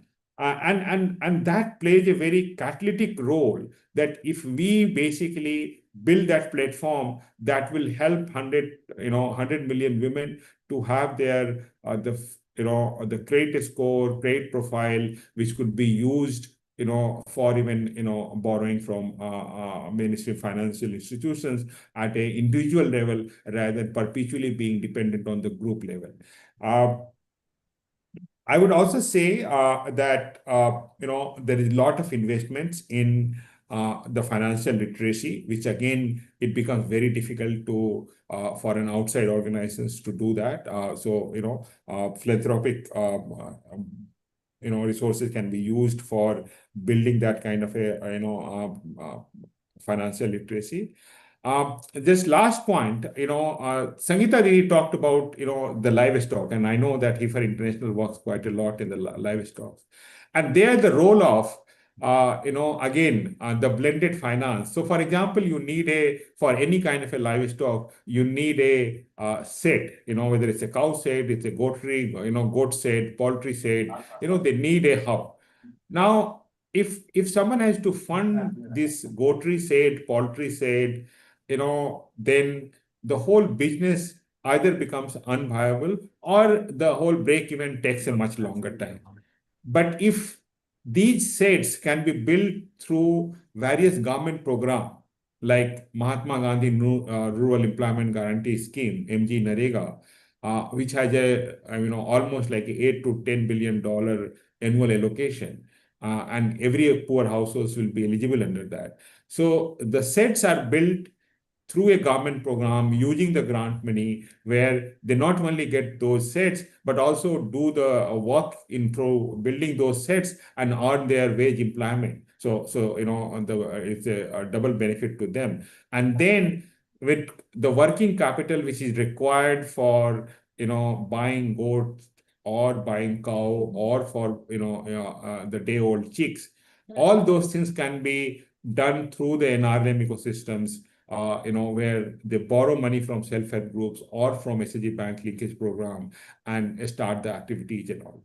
So that's kind of the blending of government resources, banking, the private capital, and lot of philanthropic capital can go into providing non-financial services, including the training and capacity building of all these poultry goat growers and all. Also the aggregating, I think, the point, both the case studies, Sangeeta Didi's and in terms of Tum Naun mentioned about aggregating, because they are all the small and marginal producers.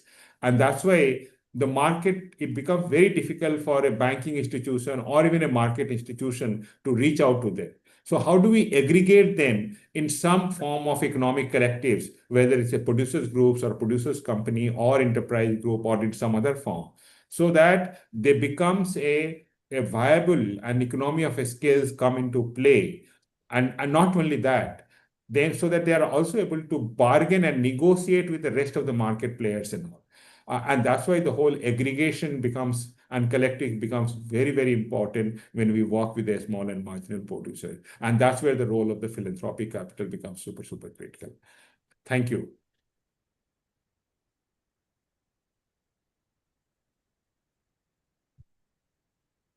Can Pranjit be given access to? Yes, thank you. Thank you, Anjali. This is immensely helpful. In fact, the way you mentioned, you brought it out from the comprehensive financial system, which is needed. And in spite of having all of that, it needs to be contextualized to the local need, because otherwise it will not be adopted, not be scaled.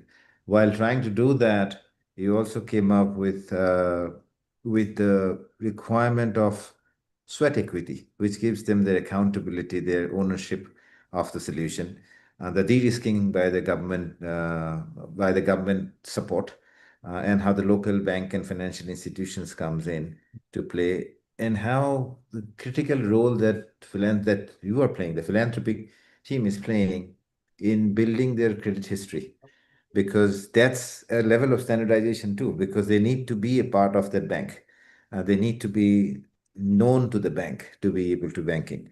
I like the solution. And you also mentioned about leveraging the infrastructure support from the government, from the private sector, and use working capital through an RLM, which is a form of blending, and aggregation, which in fact makes them an economic collective, which gives them a bargaining power. This answers my second part of the question also, because some of the solutions I was looking for. Now I go back to Parvati once to validate our pathway. We have heard from Tum. We have heard from Sangeeta Didi first, what the farmers' challenges and the opportunities are, how they want to scale. We have heard from Tum how he wants to aggregate and scale as well, and what are the challenges and opportunities he sees. You have given us what are the challenges in the time and opportunities in terms of implementation and solution. Let's hear from Parvati Didi and see validate how our solutions is looking like. Parvati Didi, I go back to our question again. Namaskar. Namaskar. My question to you, as a Seva chairperson, what does the financing landscape look like for women in Nepal? What barriers do your member cooperatives face when they approach banks or investors? And what support mechanism have and would make the biggest difference? Over to you. नमस्कार नमस्ते आज यो सहकारी वर्ष 2025 को अवसरमा जुन बैठकमा सहभागी हुने सम्पूर्ण हेफर इन्टरनेसनल नेपाल लगायत सबै एसियाबाट जोडिनुभएका सबैमा सर्वप्रथम त म सहकारी अभिवादन नमस्कार भन्न चाहन्छु। अलिकति प्राविधिक समस्याले गर्दा अलिक पछाडि भयौँ, यसको लागि अब सरी भन्न चाहन्छु। आजभन्दा 25 वर्ष अगाडिदेखि हाम्रो नेपालमा हामीले चाहिँ विपन्न गरिब महिलाहरूको बिचमा समूहहरू स्थापना गर्दै समूह ठुलो चौकोदेखि लिएर समूहहरूको स्थापना भयो। समूहहरूलाई आधारशिलाको तालिम मार्फत उपहार प्रदानको सिलसिला उपहार प्रदानको चाहिँ संस्कार बोकेको समूहहरू ले उपहार प्रदान गर्दै तालिम शिक्षा सिक्दै यदिकि देशभरि अहिले 318वटा सहकारीसम्म पुगेको छ। त्यसको 4 लाख परिवारमा हामी छौँ। त्योभित्र सेवाको अहिले सेवाले चाहिँ नेतृत्व गरिरहेको छ सेवा नेपाल भनेर। सेवा नेपालको चाहिँ छाता सङ्घ जुन तिनै सहकारी सदस्यहरूको चाहिँ छाता सङ्घ सेवा नेपाल रहेको छ र त्यसको संस्थापक अध्यक्ष म पार्वती नेउपाने। घर मेरो चितवन नै हो, रत्नगर नगरपालिका 12 मा पर्छ। म अब यो उद्यममा चाहिँ यो व्यवसायमा सुरुदेखि नै म जोडिएको छु, करिब 25 वर्षदेखि नै। र आज महिला दिदीबहिनीहरूले ठुलो सङ्घर्ष गरेर ठुलो आफ्नो योगदान छ त्यो समूह निर्माण गर्न, सहकारी बनाउन, एकदम सशक्तिकरणको पाटोमा महिला दिदीबहिनीहरू सशक्त ढङ्गले लागेका छन्। र उहाँहरूको व्यवसाय पनि सहकारीको माध्यमबाट हुँदै गएको छ। अनि भौगोलिक अवस्थाले गर्दा हाम्रो देशको पनि त्यस्तो अवस्था छ जुन विगत ठाउँमा छ। अब त्यो अवस्थामा पुगिसकेका महिला दिदीबहिनीहरूले अब आफ्नो व्यवसाय साँच्चै भन्नुपर्दा वित्तीय पहुँचको चाहिँ कस्तो छ त भन्दा हामी वित्तीय पहुँचको अवस्थामा चाहिँ अलिकति ठ्याक्कै पुग्न सकिरहेको अवस्था छैन। अब हामीले सानो सानो ऋण लिएर सहकारीको माध्यमबाट सानो व्यवसाय त हामीले सञ्चालन गरेका थियौँ, उहाँहरूले गर्नुभएको पनि छ। र अब ठुलो क्षेत्रमा अब हामीले त्यसलाई प्रशोधन गरेर अगाडि बढाउनु पर्यो। अलिकति बजारको सम्भावना देखेका छौँ, जनशक्ति छ। अब हामीलाई त्यसलाई वित्तीय साक्षरता साथ हामीले आफ्नो आर्थिक पहुँच पुर्याउन सक्यौँ भने हामी निश्चय एउटा फड्को मार्न सक्छौँ भन्ने लाग्छ। त्यसको लागि चाहिँ अहिले बैंकिङ प्रोसेसमा जाँदा उहाँहरूलाई लोनको समस्याहरू छ। अब हामीले धितो दिन सक्दैनौँ किनभने साना किसानहरू छन्, महिला दिदीबहिनीहरू छन्। आफ्नो सानो समस्याबाट गुज्रेर उहाँले आफ्नो थोरै लगानी गरिरहनु भएको छ। अब त्यो लगानी विस्तार गरेर अब साँच्चै ठुलो लगानीमा जाउँ भने बैंकसित हामीले धितो राख्ने धितो जमाना छैन। र विभिन्न प्रक्रिया पनि एकदम झन्झटिला प्रक्रियाहरू छन्। ब्याङ्कसम्म पुग्नलाई हामीलाई एकदमै झन्झटिला प्रक्रियाले गर्दा त्यहाँ हामी पुर्याउन सकिरहेका छैनौँ ती संस्थालाई। र अब त्यो झन्झटिला प्रक्रिया पार गर्न पनि तालिम सिप ज्ञान हामीलाई चाहिँ धेरै शिक्षाहरू आवश्यक पर्छ। त्यसको लागि चाहिँ हाम्रो सेवा नेपाल एउटा जुन छाता सङ्घले चाहिँ एउटा प्रयास गरिरहेको छ, बैंक साथी भनेर चाहिँ उहाँहरूलाई जोड्ने काम पुलको पनि गरिरहेको छ। यो अवस्थामा चाहिँ हामी धेरै सशक्त ढङ्गले हाम्रो जनशक्ति थुप्रै छन्, जनशक्तिलाई तयार गर्दै हामी अगाडि बढिरहेका छौँ। हामीलाई अप्ठ्यारो अवस्था भनेकै हाम्रो धितो हुँदैन। हामीले प्रक्रिया पुरा कोही संस्थाहरूले अलिअलि गरेछन् भने पनि उहाँहरूले फेरि अन्तत धितो राख्नै पर्छ। धितो नभइसकेपछि हामीले लोन प्राप्त गर्न सक्दैनौँ, सहुलियत ऋणै छैन। र हाम्रा सहकारीहरूको घरहरू कोही चाहिँ नम्बरी जग्गामा छैनन्, धेरै चाहिँ ओइलानी सार्वजनिक जमिनहरूमा भवनहरू निर्माण गरेका छन्, स्थायित्व गरेका छन्, मेसिनहरू पनि उपकरणहरू पनि जोइन त भएका छन्। तर ती बैङ्कमा धितो राख्न धितो लिँदैन। सहकारीलाई एक त धितो लिँदैन, दोस्रो कुरो धितो सहकारीको धितै मान्दैन। अनि सार्वजनिक र ओइलानी जग्गालाई राख्ने कुरा पनि भएन, साक्षी जमानी भएन। हामीलाई त्यस कारणले अप्ठ्यारो परिरहेको यो अवस्था देखेका छौँ हामीले सहकारीको क्षेत्रमा र उहाँहरूलाई साँच्चै हामीले केही गर्न सक्छौँ भने हामीले एउटा प्याकेजमै ल्याइनुपर्छ भन्छु म चाहिँ एउटा आर्थिक उहाँहरूको सशक्त ढङ्गले उहाँहरूको व्यवसाय फस्टाउनको लागि हामीले एउटा चाहिँ नीति निर्माण तयार गरेर नै एउटा उहाँहरूलाई चाहिँ सहुलियत कर्जाहरू उपलब्ध गराएर उहाँहरूलाई त्यो क्षेत्रभित्र प्रवेश गराएर हामीले चाहिँ पर्याप्त रूपमा चाहिँ कर्जा उपलब्ध गराउन सक्यौँ भने हाम्रो व्यवसाय उहाँहरूले पुर्याउन सक्छौँ। पारदर्शी सुशासन छ महिलाहरूले आजसम्म यहाँ गरेको देख्छु मैले। अरू अरू राष्ट्रमा पनि हामी एसियाभरि नै त्यो जनशक्ति छ कि हामीलाई पर्याप्त मात्रामा चाहिँ हामीले चाहिँ के अरे आर्थिक फन्डको पहुँचको पुर्याउन सक्यौँ भने हामीले साँच्चै फड्को मार्छौँ भन्ने मलाई लाग्छ। हामीले त्यो शक्ति हामीमा देखेका छौँ र अब हामीले त्यति आर्थिक पहुँच पुऱ्याएर मात्रै पनि हुँदैन। उहाँहरूलाई अब थुप्रै ज्ञानहरू दिनुपर्छ। व्यावसायिक तालिमहरू, ब्रान्डिङहरू अनि प्याकेजिङहरू, बजारीकरणहरू हामीलाई एकदम चाहिने अवस्था छ। मुख्य बजारहरूमा आउटलेटहरू पनि उहाँहरूलाई राखिदिनु पर्छ होइन। हामीले त्यस्तो समस्या पुरा गऱ्यौँ भने हामीलाई चाहिँ एकदमै सहज हुनसक्छ। भौतिक र अनलाइनबाट अहिलेको जमाना के छ भने भौतिक रूपमा मात्रै नभइकन नै अनलाइनबाट बिक्री गर्ने पनि छ। हामीले उत्पादन गरेको चिजलाई अनलाइनबाट पनि बिक्री गर्ने व्यवस्था मिलाइनुपर्छ भन्ने लाग्छ मलाई। जुन हाम्रो अहिले सुरु भएको छ जियो कृषि सेवा भनेर हामीले सुरु गरेका छौँ। पाथवे कम्पनी, हिफर अनि सेवा भएर चाहिँ हामीले त्रिपक्षीय रूपमा पनि यसलाई सुरु गर्न थालिसकेका छौँ। यसको चाहिँ हामीले नमुना कोसेली घरको पनि व्यवस्था गर्नुपर्छ। हामी महिलाहरूले उत्पादन गरेको वस्तुलाई चाहिँ एउटा सेवा मार्फत नमुना कोसेली गरेर ठाउँ ठाउँमा चाहिँ हामीले साथै प्रदेशलाई समेटेर हामीले त्यस्तो गर्न सक्यौँ भने यो अभ्यास नमुना नेपालबाटै हुनसक्छ भन्ने लागेको छ। व्यावसायिक योजना हामीले सेवाले बनाएका छौँ। 10 वर्ष रणनीति योजना पनि बनाएका छौँ।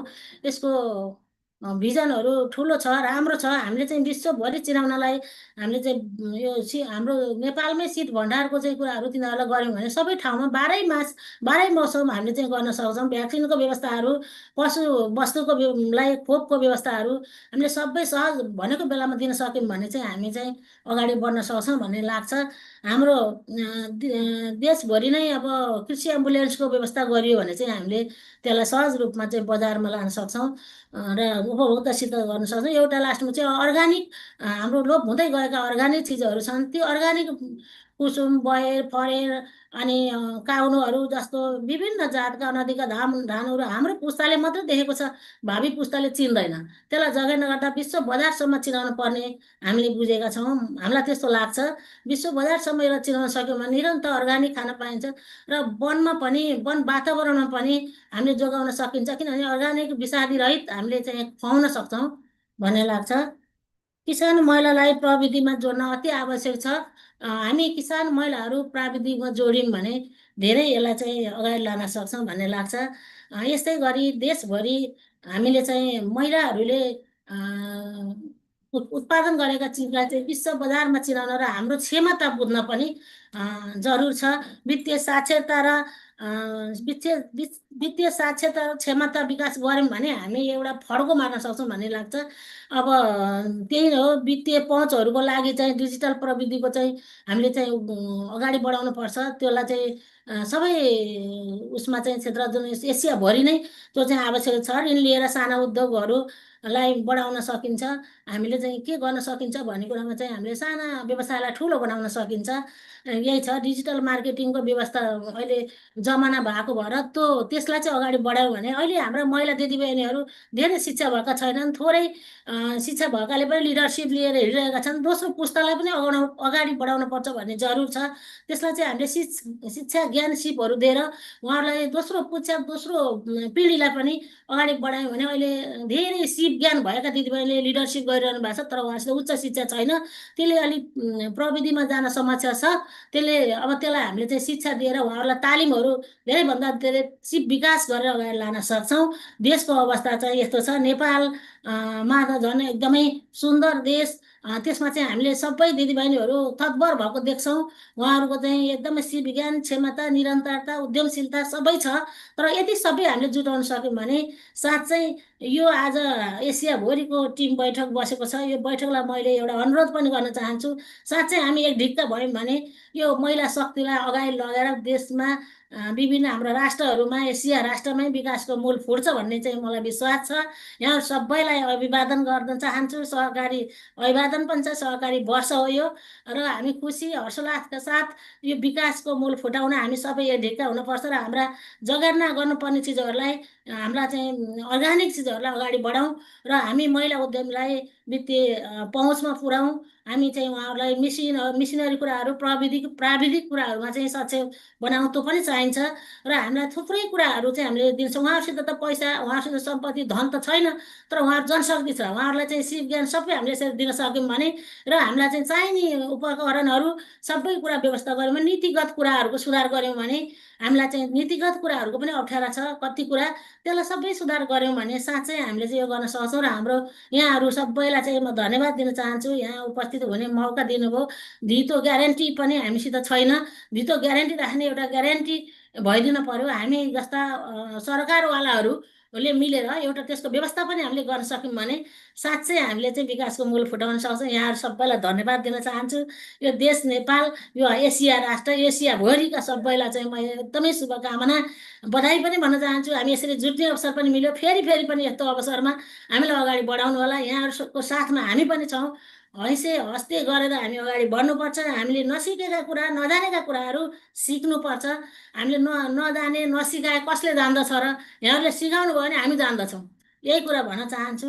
हेफर इन्टरनेसनल नेपाललाई पनि सबै India heifer Cambodia heifer Bangladesh heifer Nepal heifer सबैलाई धन्यवाद दिँदै अन्य जोडिनु भएका सबै मित्रहरू साझेदार संस्थाहरू विश्वभरि यो भएको यो अहिले चाहिँ विश्व बजारमा हामीले चिनाउन पाऊँ आजको यो बैठकमा म यो शुभकामना पनि दिन चाहन्छु र नेपालको तर्फबाट सेवा नेपालको संस्थापक अध्यक्षको हैसियतले म उपस्थित भएँ अब वित्तीय पहुँच पुर्याउँ हामीले चाहिँ विभिन्न क्षेत्रमा चाहिँ उपकरणहरू ल्याउँ र हाम्रा महिलाहरूलाई दक्ष बनाऊँ दक्ष जनशक्तिको निर्माण गरौँ र हामी अगाडि बढौँ यही शुभकामना दिन चाहन्छु जय सेवा नेपाल जय सहकारी हस् धन्यवाद नमस्कार कति थियो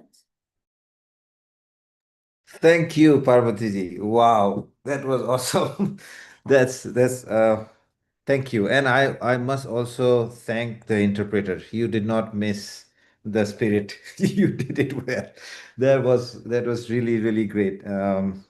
So Parvatiji, in fact, she laid out the ground where what we were discussing were fitting like a pieces of a puzzle. Anjaniji was speaking about women cooperative, the bargaining power, the discussion, the strength, the economic strength they get when they come into a cooperative. And Parvatiji spoke about that. What all they can do, from the small loans, the challenges they face to trying to go into bigger loans where they do not have collateral, even if they want to scale and go down processing that requires larger investment, requires collateral, they do not have collateral, so they just need to understand what needs to fit into that bankability matrix.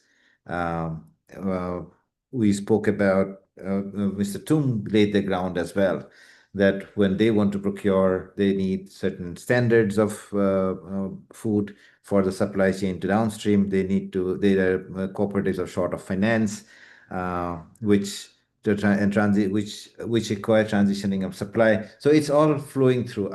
With that, I move to Davide.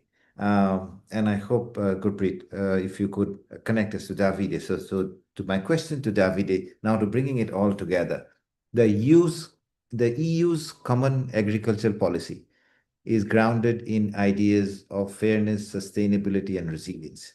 I bring this policy also because that's one thing Parvatiji also mentioned in her solution, a package solution where policy is also a part, bringing training and digitalization, scalable model, and so on. Now, in terms of policy, my question to Davide is how.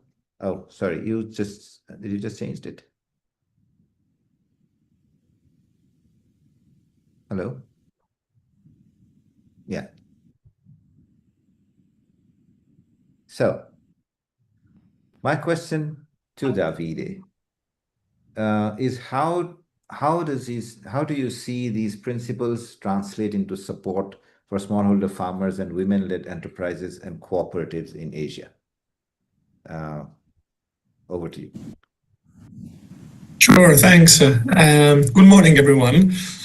So the EU is strongly committed to fair and sustainable development, not only within Europe with the common agricultural policy, but also in what we call our external mandate, so meaning pretty much everything we do outside of Europe and Asia in particular.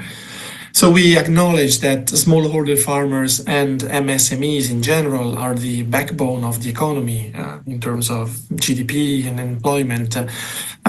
So the EU support, I mean, is really tailored to address.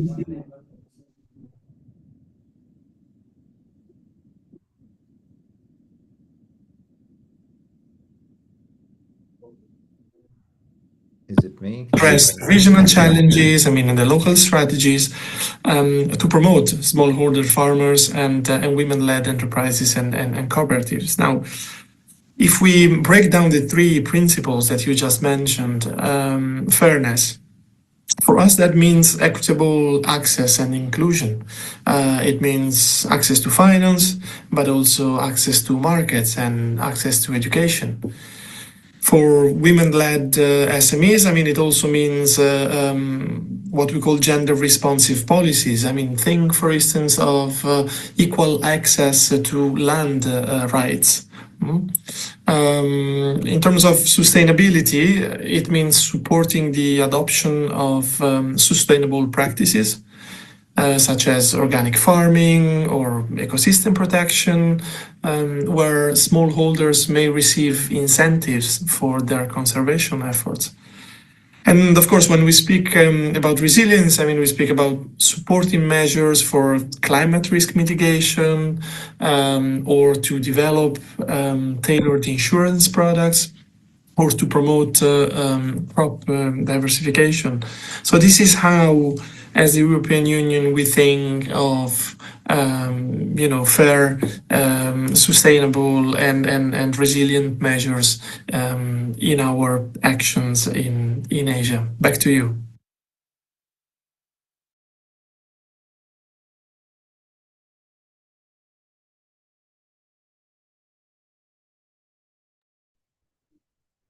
Thank you. Thank you. So I could see our discussion has taken us beyond the time limit. Gurpreet, I'm a little scared to ask how we are doing on time. So let me try to summarize what we have discussed, and see if we would if anyone would want to put a closing remark or before we go open the house for a question, if that makes sense. We can directly go to the questions. I've sent you a few questions in the chat box, Pranchi. Fantastic. So let me try to get to the questions, because I think our last question, more than me asking the panelists, let's look at what the audience asking, because we have moved from there. Our question comes: how can impact investors and development finance institutions better de-risk investment in women-led cooperatives? I have some thoughts, but I was wondering who would Anjani, would you want to share some thoughts? Because you were saying exactly that, some of these points, while I chime in. If you'd want me to repeat the questions, I can do that too. No, sure, Pranjit, I got the question, I know, and thank you, for that. Yeah, and absolutely, that's the key role of the, of the philanthropic resources. In fact, both, I would say, public resources as well as the philanthropic resources. Lot of these risks, first of all, we need to see whether these risks are a real and genuine risk, or they are something perceptive risk. Sometimes I get surprised that everyone says women are the best borrower. They are the best borrower. They make the repayment well in time. They are most responsible borrower. But when it comes to lending to the women enterprises, sometimes the financial institutions are not, are ready to lend it. So it's lot of time, it's a perception of the risk, not necessarily the real risk. So, but if there are real risks, yes, certainly the philanthropic resources can be used for, for de-risking, those things. So, for example, investment in one of the challenge, and I think Parvati, she also mentioned. I mean, one is the issue of the collateral, but also how how the banking system consider as a collateral. Because the whole definition of collateral could also change. I mean, that's what happened in terms of bringing the social network as a collateral and not necessarily the physical assets as a collateral. Unfortunately, in the whole South Asia, in many of the rural areas, especially you talk about it, lands are not in the name of the women. I mean, certainly not in India. Only 13% lands are, under the women's name and all.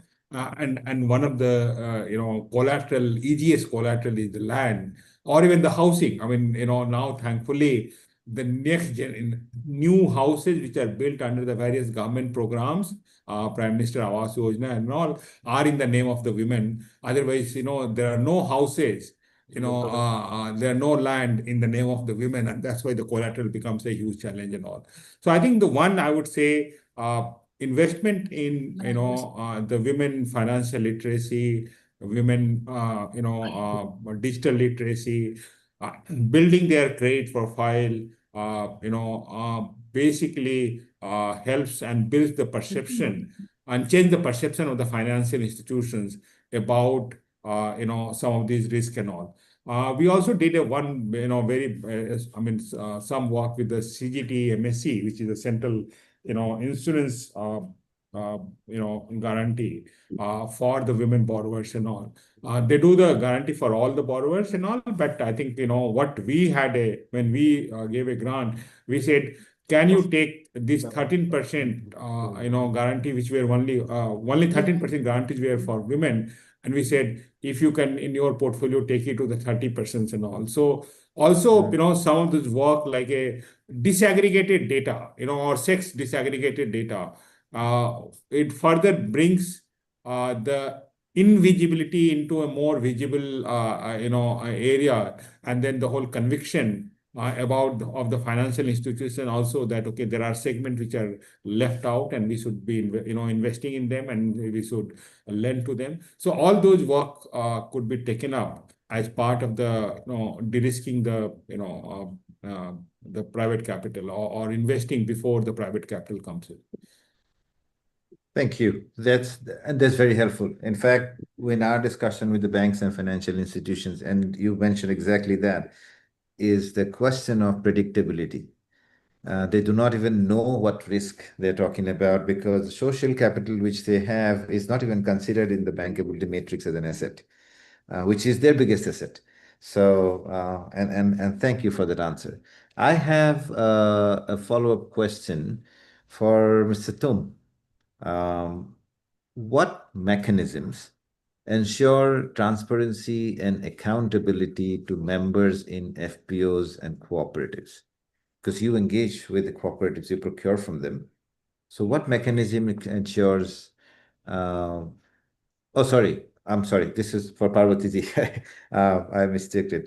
So Parvati-ji, my question to you is how can women-led cooperatives build credibility and traditional financial institutions that often understand cooperative models?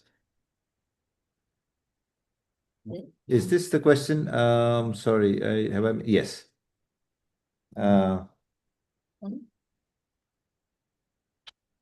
Parvati-ji, over to you. I repeat a question. Yes. How can women...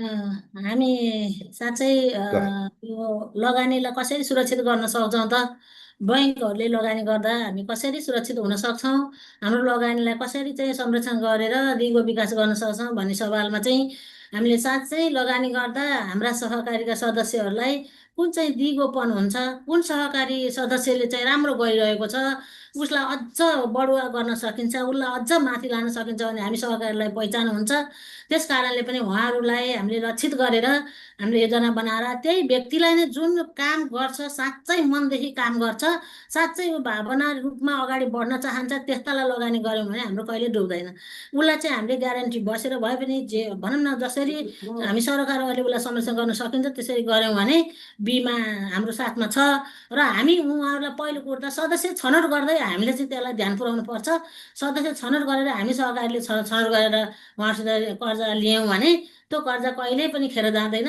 त्यसलाई हामीलाई अझ अगाडि बढेर अरूलाई पनि यो देखाउने बाटो पनि हुन्छ यो संस्थाले यो सदस्यले यस्तो उद्यम व्यवसाय गरेका छन् यसलाई चाहिँ यस्तो यो बाटो हामीले पनि समायौँ भने हामी साँच्चै अगाडि जान्छौँ भन्ने उदाहरण पनि दिन सक्छन् जसमा हाम्रो जोखिम पनि न्यूनीकरण हुन्छ हाम्रो लगानी पनि अगाडि जान्छ त्यस भएर हामीलाई बाटो प्रशस्त छ हाम्रो तर ग्यारेन्टी हामी चाहिँ अब यसलाई चाहिँ कसरी जाने भन्ने कुरा सरकारवाले ध्यान दिनुपर्ने कुरा हामीले छ र हामी अब त्यस्तो दाता त्यस्तो सरकार त्यस्तो हामीसित माया गर्ने संस्थाहरूलाई चाहिँ यति हामी अनुरोध गर्न चाहन्छौँ हामी त्यो सुनिश्चित गर्नलाई हामी चाहिँ एकदम तत्पर छौँ उहाँहरूलाई लगानी गर्दा यो डुब्दैन उहाँहरूलाई लगानी गर्दा यो खेर जाँदैन यो अझ राम्रो भएर हामीले देख्न पाउँछौँ भन्ने चाहिँ म ग्यारेन्टी गर्न चाहन्छु यो चाहिँ मलाई लागेको हाम्रो संस्थाहरूलाई लागेको हामी सहकारी अभियानमा लागेका दिदीबहिनीहरूलाई चाहिँ हामीले उद्यममा लागेकालाई चाहिँ सही छनौट गरेर लगानी गऱ्यो भने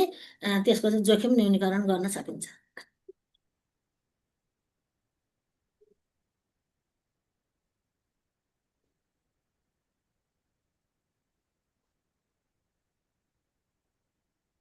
Thank you, Parvati ji. And I have so many evidences for that. The social capital which we have in the women-led entrepreneurship and cooperatives is the biggest piece, which how you select, how you engage. In fact, we have also seen the non-performing assets to the financing we have provided to the women-owned cooperatives has been less than 1.5%. So that's a unique asset which doesn't quite make it to the bankability matrix, but that needs to, so that they understand that that social capital de-risk the investments which they make in these cooperatives. I come back to Mr. Toom now. The question which I had asked you earlier: what mechanisms ensure transparency and accountability to members in FPOs and cooperatives? Over to you, Mr. Tom. Yeah. Thank you, Mr. Ratchit. អញ្ចឹងខ្ញុំសូមចូលរួមឆ្លើយសំណួរបាទអញ្ចឹងដើម្បីឲ្យសហគមន៍កសិកម្ម sorry ដើម្បីឲ្យសហគមន៍កសិកម្មដើម្បីឲ្យពួកគាត់នឹងមានតម្លាភាពហ្នឹងហើយក្នុងការគ្រប់គ្រងអាជីវកម្មគាត់គឺមានន័យថាជាយន្តការឬក៏កត្តាមួយចំនួនដែលអាចជួយជំរុញឲ្យគាត់នឹងអាចចូលរួមធ្វើការជាមួយគ្នាបានជាពិសេសរវាងគណៈកម្មការគ្រប់គ្រងរបស់សហគមន៍និងសមាជិករបស់គាត់ផ្ទាល់តែម្ដងអញ្ចឹងខ្ញុំចង់ចែកម្លែកបន្តិចពីខាងករណីរបស់កម្ពុជាយើងមានន័យថាយើងត្រូវតែមានអ្នកពាក់ព័ន្ធដើម្បីជួយតម្រាយតម្រង់ទិសរបស់ខាងសហគមន៍កសិកម្មយើងដែរអញ្ចឹងក្នុងហ្នឹងខ្ញុំរាប់បញ្ចូលមកតាមយន្តការខាងខ្ញុំគឺយើងប្រើគេហៅថា public private partnership យើងប្រើគោលការណ៍3ហ្នឹងអញ្ចឹងមានន័យថាដើម្បីធានាបាននូវតម្លាភាពរបស់សហគមន៍កសិកម្មហ្នឹងគឺយើងត្រូវការវិស័យសាធារណៈគាត់ត្រូវចូលរួមដល់ stakeholder ហ្នឹងអញ្ចឹងបូករួមទាំងរដ្ឋវិស័យរដ្ឋវិស័យ NGO ហើយវិស័យឯកជនហើយបូកនឹងសហគមន៍កសិកម្មខ្លួនឯងហ្នឹងគឺមានន័យថាសំខាន់ណាស់ហើយ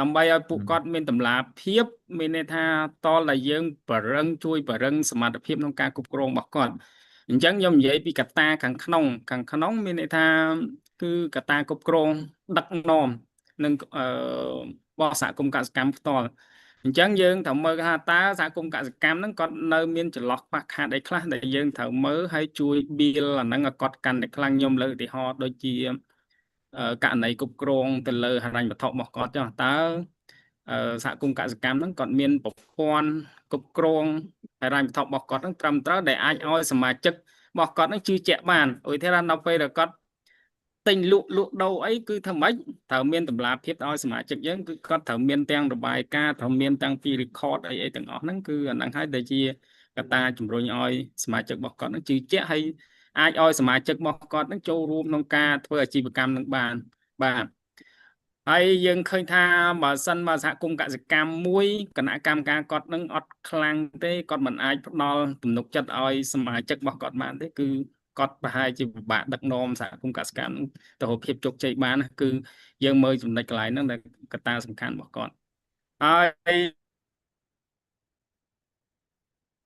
គេហៅថាភាពជាដៃគូខ្ញុំលើកឧទាហរណ៍ថានៅពេលដែលក្រុមហ៊ុនឯកជនដូចពួកខ្ញុំចូលតនេះយើងមិនមែនតែបរឹងរឿងផលិតកម្មឬក៏ការទិញលក់យើងក៏ត្រូវជួយមើលគាត់ដែរឧទាហរណ៍តាំងពីរឿងការគ្រប់គ្រងហិរញ្ញវត្ថុគាត់មួយចំនួននៅក្នុង supply chain management របស់គាត់ហ្នឹងគឺដើម្បីឲ្យពួកគាត់ហ្នឹងចេះតម្រង់ទិសពីគណៈកម្មការគ្រប់គ្រងទៅសមាជិករបស់គាត់ធ្វើម៉េចឲ្យមានតម្លាភាពទាំងអស់គ្នាព្រោះរាល់ transaction ទាំងអស់យើងចង់បង្ហាញពីភាពតម្លាភាពអ្នកពាក់ព័ន្ធទាំងអស់ដើម្បីផ្ដល់ភាពជឿជាក់និងភាពស្មោះត្រង់បន្ថែមអ្នកគាត់នេះជាកត្តាសំខាន់ណាហើយខ្ញុំគេថាហើយមួយទៀតតួអង្គខាងខ្ញុំបញ្ជាក់បន្តិចដោយតួអង្គខាង development partner ឬ NGO ក៏ជាតួអង្គមួយសំខាន់ដែរដើម្បីអាចថាជាតួអង្គមួយខ្លោមមើលដើម្បីជួយជំរុញគាត់បន្ថែមដែរព្រោះធម្មតាដើម្បីឲ្យសហគមន៍មួយរឹងមាំមកករណីកម្ពុជាយើងត្រូវការពេលដើម្បីជួយ build គាត់ឲ្យមានការមានទំនុកចិត្តឲ្យសមត្ថភាពរបស់គាត់នឹងអាចដឹកនាំជាក់លាក់បានទៅលើអាជីវកម្មរបស់សហគមន៍កសិកម្មមួយនេះជាចំណុចសំខាន់អរគុណច្រើន Thank you yeah Thank you Tom this is important such a critical point partnership because that de-risk and that also builds transparency it kinds of brings us home to our discussion I would say before I thank the panel for this very, very insightful discussion and we could have gone a lot more longer but we have already passed over 20 minutes. I hand it over back to Gurpreet and I thank the panel for your participation. Over to you, Gurpreet. Thank you, Pranjit, for moderating such an engaging discussion. I'm surely walking away with valuable insights and such learnings from our esteemed speakers today. I'd like to make a point that all the questions that the audiences have sent to us are not going to go unnoticed. While because of the interest of time, we are only able to take 3 questions today. We would be answering all your questions over an email. So rest assured, all your questions have been noted down and they would be answered at the soonest. A special thank you goes to the cooperative members who have joined us from across the 4 countries and our project teams across India, Bangladesh, Cambodia, and Nepal for bringing communities together to be part of this event. Your presence has made this dialogue truly powerful and grounded. So thank you so much. I'd also like to recognize our partner, International Cooperative Alliance, Asia and Pacific, who joined hands with Heifer International on the Seeding Strength campaign. Together, we've been able to shine a spotlight on the powerful role agriculture cooperatives play in driving social transformation, economic empowerment, and environmental stewardship. At Heifer International, Seeding Strength is not just a campaign, it's a movement that puts farmers, especially women, at the center of solutions for a just and sustainable food systems. As we close, here are our call to action. Please share the insights and the stories you have heard today within your networks. Follow the campaign online to stay connected and continue to stand with farmers and the cooperatives as they build stronger and inclusive economies.